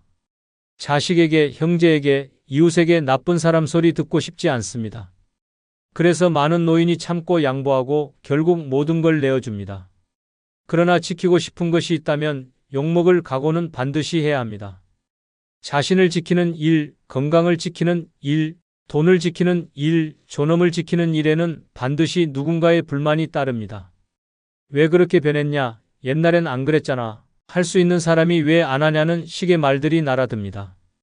그 말 한마디에 무너지는 순간 다시는 내 것을 지킬 수 없습니다. 세상은 당신이 좋은 사람일 땐 박수치지 않습니다. 오히려 더 많은 걸 요구합니다. 하지만 자기 것 지키는 사람에게는 불편함을 느끼고 욕을 퍼붓습니다. 그래서 많은 이들이 욕먹을 용기가 없어 결국 자신을 놓아버립니다. 자식이 요구하면 이 나이에 무슨 소용이냐는 생각으로 통장을 열고 친구가 부탁하면 싫단 말 못하지 하며 희생합니다. 그렇게 모든 것을 내어준 뒤엔 병든 몸과 빈 지갑만 남습니다. 욕먹는 것이 두려운가요? 두려워해야 할 것은 그것이 아닙니다. 두려워해야 할 것은 내 것을 못 지키고 후회하는 노년입니다. 내 건강을 지키겠다는 결심, 내 시간과 돈을 내 마음대로 쓰겠다는 태도, 내 존엄을 끝까지 지키겠다는 의지에는 반드시 반발이 따릅니다. 그 반발을 감당하지 않으면 당신의 삶은 타인의 필요를 위한 도구로 끝나게 됩니다. 노년에 가장 필요한 덕목은 용기입니다. 불편함을 견디는 용기, 욕을 감수하는 용기, 외면을 감내하는 용기입니다. 그 용기가 있어야 진짜 자유를 누릴 수 있고 그 용기가 있어야 존중받을 수 있습니다. 착하고 순한 얼굴로는 아무것도 지킬 수 없습니다. 세상이 원하는 대로만 살아선 결국 나를 버리게 됩니다. 노년에 독하게 살아야 하는 첫 번째 이유는 욕먹을 각오 없이는 절대 지킬 수 없는 게 있기 때문입니다. 욕을 먹는 순간에만 당신은 진짜 자신의 편이 됩니다. 그 욕을 견디는 사람이 결국 자기 삶을 온전히 지켜냅니다. 지금부터라도 누군가를 위한 삶이 아니라 당신 자신을 위한 삶을 살아야 합니다. 그것이야말로 늦지 않은 마지막 선택입니다. 그리고 그 선택은 단호함과 독함 위에서만 가능합니다. 서울 양천구에 사는 78세 정모 어르신은 평소에 무릎이 시큰거리고 계단을 피하며 생활해 왔습니다. 걷는 속도도 느려지고 자꾸 주저앉게 되어 외출을 줄였지만 나이 들면 다 그렇지라며 대수롭지 않게 넘겼습니다. 그러던 어느 날 아침에 세면대 앞에서 세수하다가 갑자기 다리에 힘이 빠지며 그대로 넘어졌습니다. 바닥에 머리를 부딪히며 의식을 잃었고 급히 병원에 이송됐지만 뇌진탕과 갈비뼈 골절 진단을 받았습니다. 이후에도 한 달 넘게 입원 치료를 받으며 다시 걷기까지 수많은 재활을 거쳐야 했습니다. 의사에게 들은 말은 충격적이었습니다. 다리 힘만 있었어도 이 사고는 없었을 겁니다. 경남 진주에 사는 75세 김모 어르신은 혼자 시장을 다녀오다 횡단보도에서 신호를 기다리던 중 갑자기 몸이 앞으로 쏠리며 도로 한가운데로 쓰러졌습니다. 일어나려 했지만 다리에 힘이 전혀 들어가지 않았고 지나가던 차량이 급정거를 하며 큰 사고는 피했지만 이 사고로 고관절이 골절되어 인공관절 수술을 받게 되었습니다. 가족들은 그전부터 자꾸 다리에 힘이 없다고 말했는데 왜 그냥 넘겼는지 모르겠다며 안타까워했고 어르신 역시 그때 다리 운동만 조금이라도 했더라면 하고 눈물을 흘리셨습니다. 다리 힘 하나 부족해서 인생 전체가 멈춰버린 두 사람의 이야기입니다. 여러분도 계단 몇 칸만 올라가도 숨이 턱 막히신가요? 오래 앉아있다 일어날 때 다리가 후들거리시나요? 요즘 걷는 게 무섭고 자꾸 넘어질까 불안하지 않으세요? 지금 그 다리 상태로 5년, 10년을 더 살아갈 수 있을지 자신 있으신가요? 다리 힘은 절대 그냥 약해지는 게 아닙니다. 방치라는 이름의 습관이 서서히 다리를 망가뜨리고 결국엔 인생 전체를 무너뜨립니다. 이 영상에서는 다리 힘을 되살릴 수 있는 단 5가지 방법을 알려드립니다. 가장 중요한 내용은 끝부분에 있습니다. 절대 중간에 멈추지 마시고 꼭 마지막까지 시청해 주시기 바랍니다. 다리 힘 빠지면 인생도 주저앉습니다. 다리 힘 살리는 5가지 방법 중 첫 번째는 체중 관리를 하면 무릎 부담이 줄어 다리 힘이 생깁니다. 다리 힘이 약해지는데 가장 큰 암살자는 바로 체중입니다. 무릎 관절은 체중의 2배, 때로는 3배 이상의 하중을 견뎌야 하며 그 부담은 생각보다 훨씬 더 처참한 결과를 낳습니다. 체중이 단 1kg 늘어나면 무릎에 가해지는 하중은 최대 3kg까지 증가합니다. 그 말은 체중이 5kg 늘면 무릎은 15kg의 짐을 더 얹고 하루를 살아야 한다는 뜻입니다. 이는 마치 무릎에 벽돌 한 장씩을 매달고 걷는 것과 다름없습니다. 무릎이 아프고 다리에 힘이 빠지는 원인 중 상당수가 이 과도한 체중으로 인한 압사입니다. 특히 노년기에는 근육량은 줄고 대사 기능은 떨어지기 때문에 살이 빠지기도 어렵고 한번 찐 살은 잘 빠지지도 않습니다. 그러나 방치하면 무릎은 소리 없이 부서져 나가고 관절 사이 연골은 마모되어 비명을 지릅니다. 통증은 점점 심해지고 결국 걷는 것 자체를 포기하게 됩니다. 그렇게 되면 다리 근육은 순식간에 줄어들고 더 이상 움직이지 못하는 악순환의 소용돌이에 갇히게 됩니다. 체중 관리가 단순히 보기 좋은 몸매를 위한 것이 아니라 다리의 생명선을 지키는 최우선 조건인 이유입니다. 무서운 통계가 있습니다. 무릎 관절 수술을 받은 65세 이상 여성 환자 10명 중 7명이 과체중 이상이며 이들 중 절반 이상이 퇴행성 관절염 진단을 이미 받고 있었습니다. 관절염의 직접적인 원인 중 하나가 바로 비만입니다. 살이 쪘다고 단순히 보기 싫은 것이 아닙니다. 그것은 다리 파괴자라는 이름표를 단 재앙입니다. 실제로 살을 빼기만 해도 무릎 통증이 절반 이하로 줄었다는 사례가 무수히 많습니다. 하지만 많은 이들이 이 단순하고 명확한 사실을 무시하고 통증이 심해질 때까지 체중을 방치하는 경우가 많습니다. 무릎은 한번 망가지면 되돌릴 수 없습니다. 인공관절 수술을 받아도 예전처럼 걷는 느낌은 되찾기 어렵고 수술 후 통증은 오히려 더 심해지는 경우도 적지 않습니다. 그래서 수술보다 앞서 반드시 필요한 것이 바로 체중 감량입니다.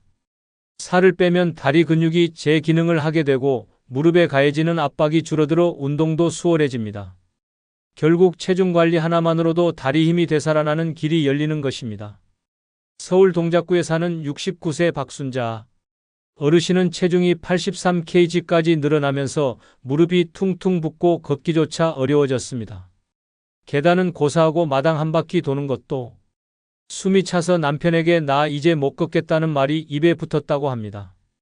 병원에서는 무릎 연골이 거의 다 닳았다고 했고 수술을 권유받았지만 어르신은 어떻게든 자연스럽게 나아보고 싶었다고 합니다. 그래서 결심한 것이 체중 감량이었습니다. 식단부터 완전히 바꾸고 탄수화물은 절반으로 줄였으며 매일 저녁마다 집 앞 놀이터를 천천히 걷기 시작했습니다. 처음엔 10분만 걸어도 숨이 찼지만 내 다리 힘은 내가 살린다는 각오로 하루도 빠짐없이 실천했습니다. 4개월 만에 무려 11kg를 감량하고 무릎 통증이 거짓말처럼 줄었습니다. 병원에서 무릎 상태를 다시 확인하자 의사가 아니 이건 수술할 무릎이 아닌데요? 라며 놀랐다고 합니다. 어르신은 그날 이후로 병원에 가면 늘 다이어트 자랑을 하셨고 어느 날은 간호사가 어머 다리 예뻐지셨어요 라고 하자 깜짝 놀라며 예쁜 다리 본 게 몇십 년 만인지 몰라요 하며 껄껄 웃었다고 합니다. 그렇게 박순자 어르신은 체중 하나로 인생을 되찾았고 지금은 지역 건강 프로그램에서 다이어트 전도사로 활동하며 다른 어르신들에게도 무릎 지키는 첫걸음은 살 빼는 것이라며 당당히 외치고 계십니다. 두 번째는 작은 언덕을 오르내리는 운동을 하면 다리 힘이 생깁니다. 다리 힘이 빠지면 인생 전체가 무너지는 것처럼 느껴집니다. 계단 몇 칸 오르내리는 것조차 숨이 차고 무릎은 덜덜 떨리고 자리에 앉았다. 일어나는 동작이 두려워지는 순간부터 일상이 고통의 연속이 됩니다. 특히 노년기에는 다리 근력이 곧 삶의 질을 결정하는 가장 중요한 열쇠입니다. 다리가 약해지면 활동 범위가 급격히 좁아지고 외출을 꺼리게 되며 결국 고립감과 우울감이 밀려옵니다. 다리 힘이 약해진다는 것은 단순한 근력 저하가 아니라 삶 전체가 멈춰버리는 시작이 되는 것입니다. 작은 언덕을 오르내리는 운동이 다리 근력을 살리는 데 가장 효과적입니다. 평지에서 걷는 운동은 물론 중요하지만 평지에서만 걷는 것으로는 무릎 주변의 깊은 근육까지 자극하기 어렵습니다. 언덕을 오르면 종아리, 허벅지, 엉덩이 근육까지 동시에 사용하게 되어 근육 전반에 강한 자극이 전달됩니다. 특히 내려올 때는 근육이 늘어나며 힘을 견디는 과정이 반복되기 때문에 이것이 근육을 더욱 튼튼하게 만들어줍니다. 언덕 하나만 잘 활용해도 헬스장 못지않은 효과를 얻을 수 있는 것입니다. 무서운 사실은 다리 힘이 약해진 어르신들 가운데 상당수가 단 한 번의 낙상으로 인해 인생 전체가 바뀐다는 점입니다.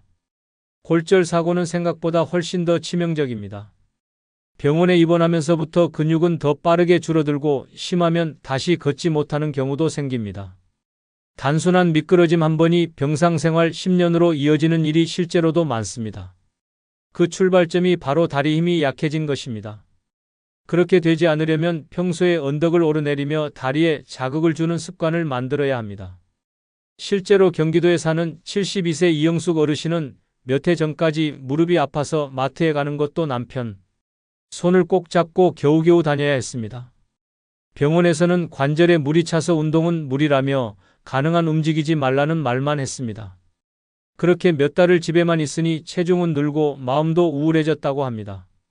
어느 날 우연히 본 TV 건강 프로그램에서 작은 언덕 오르기가 관절에 무리가 가지 않으면서도 다리 힘을 기르기에 효과적이라는 말을 듣고 집 근처 공원에 있는 완만한 언덕길을 하루에 딱 3번씩만 오르내리기로 마음먹었습니다. 처음에는 숨이 턱에 차고 다리가 후들거려 중간에 주저앉기도 했지만 한 달이 지나자 거짓말처럼 무릎 통증이 줄기 시작했습니다. 3달 뒤에는 남편보다 먼저 앞장서서 마트를 돌아다니며 쇼핑할 정도가 되었습니다. 무엇보다 달라진 건 표정이었다고 합니다. 얼굴에 다시 생기가 돌고 하루에 한 번은 꼭 언덕길을 오르며 오늘도 잘 살았다고 스스로에게 말하는 것이 일상이 되었다고 합니다. 한 번은 손녀가 할머니 다리엔 엔진 달린 거 아니에요? 하며 깔깔 웃는데 이영숙 어르신도 같이 웃으며 가끔은 로켓 같기도 해라며 허리를 쭉 펴고 자랑스레 걸음을 옮겼다고 합니다. 그렇게 언덕길은 단순한 운동장이 아니라 삶의 자신감을 되찾아주는 인생 언덕이 되었습니다. 3번째는 좌식 생활을 줄이고 자주 서 있으면 다리 힘이 생깁니다. 좌식 생활이 일상이 되면 다리는 무섭게 약해집니다. 소파에 앉아 TV를 보다 보면 어느새 몇 시간이 훌쩍 지나가고 방바닥에 앉아 밥을 먹고 나서도 다시 앉아 쉬게 됩니다.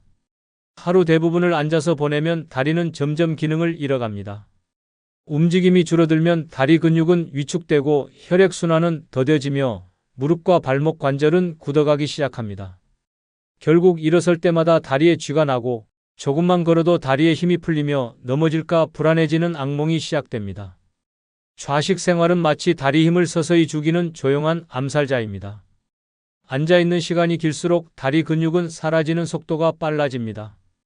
특히 허벅지 앞쪽의 대퇴사두근과 엉덩이 근육은 움직임이 없으면 금세 기능을 잃고 이로 인해 무릎과 고관절의 지지력이 급격히 떨어지게 됩니다. 다리가 약해진다기보다는 쓰지 않아서 썩어가는 것입니다.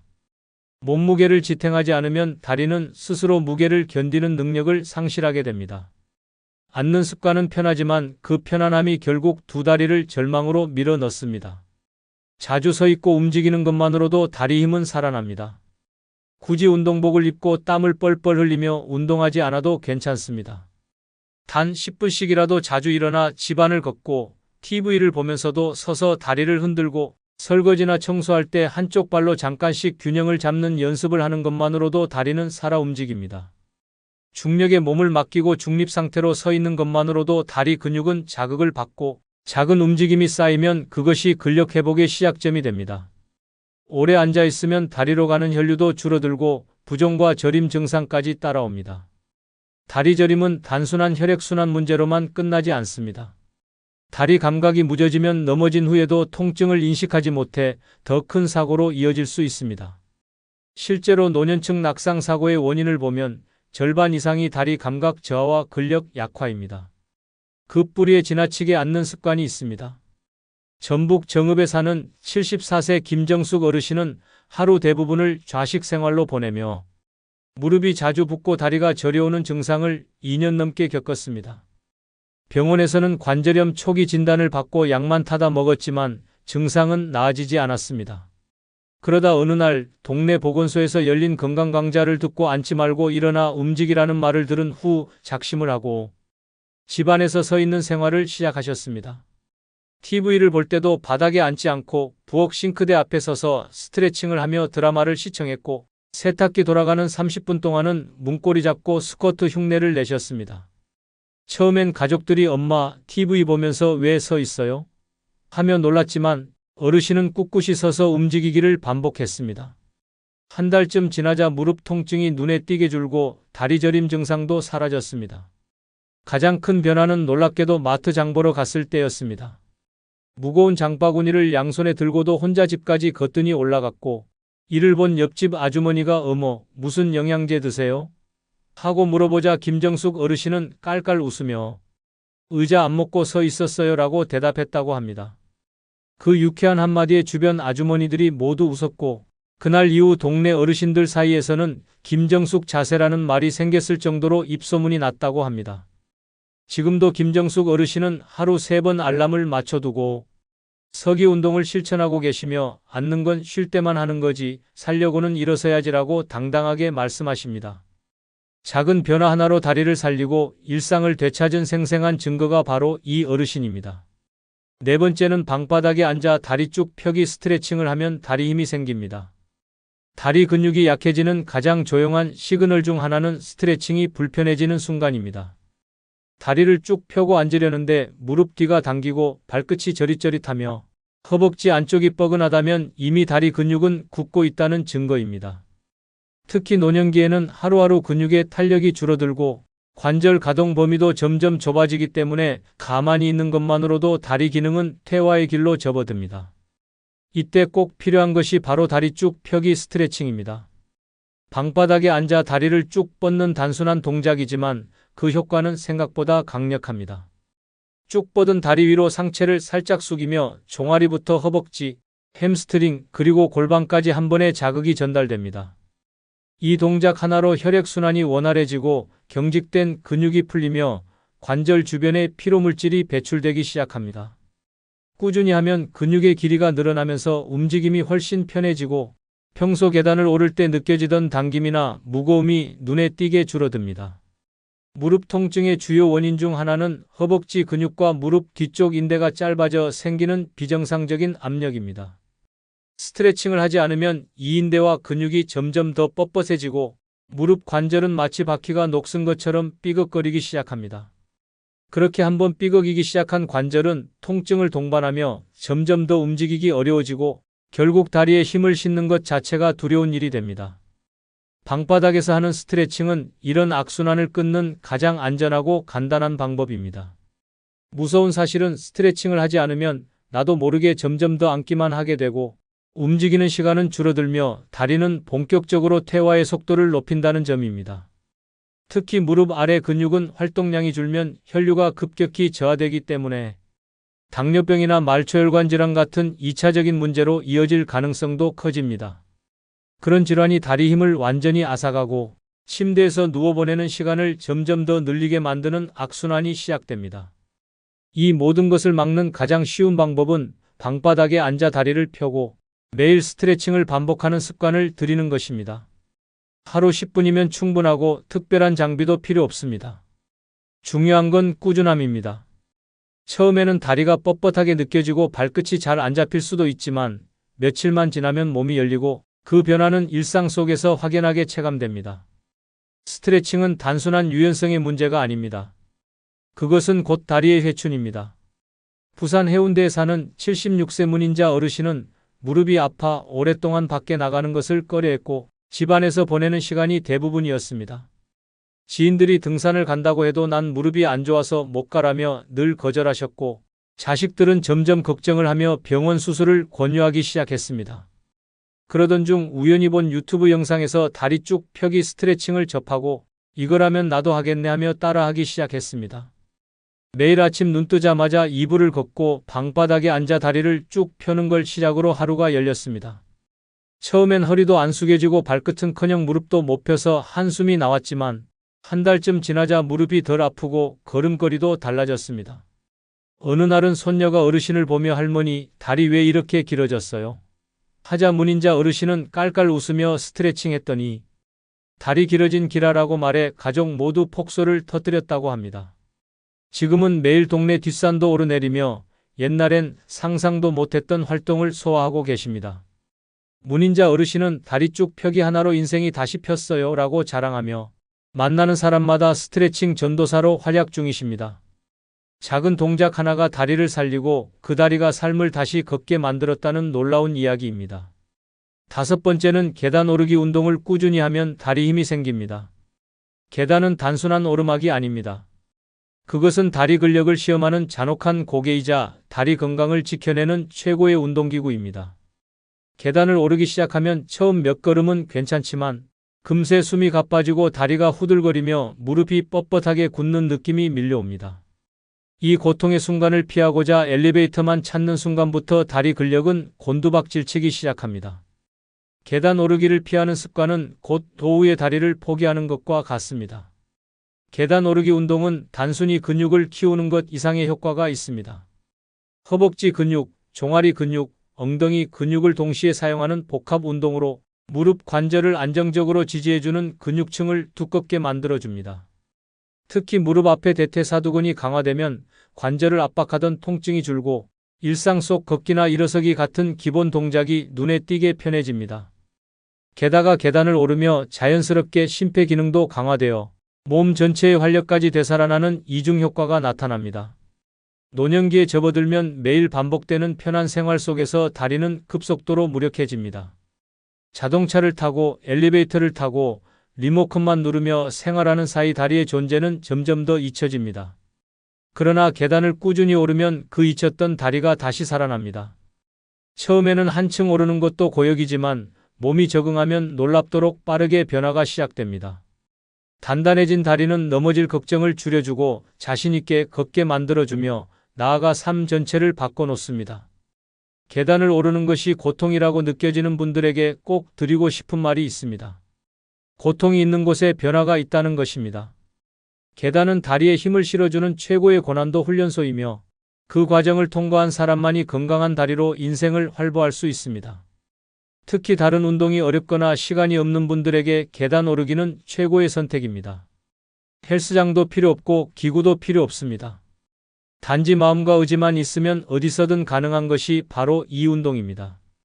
인천 부평구에 사는 70세 최봉자 어르신은 5년 전부터 무릎 통증으로 매일 파스를 붙이고 살았습니다. 계단은 꿈도 못 꾸고 아파트 엘리베이터 없이는 단 한 층도 못 올랐습니다. 그러던 어느 날 지하철역에서 엘리베이터가 고장 나고 말았습니다.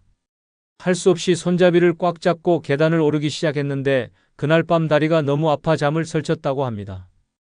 그런데 이상하게도 며칠 뒤 무릎이 오히려 덜 아픈 느낌이 들었다고 합니다. 그게 계단 운동의 시작이었습니다.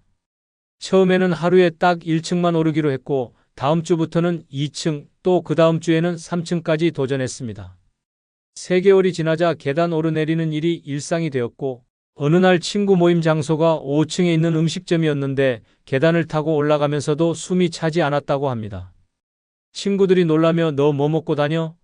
하자 최봉자 어르신은 눈을 반짝이며 계단 씹어먹고 다녀 하며 껄껄 웃었다고 합니다.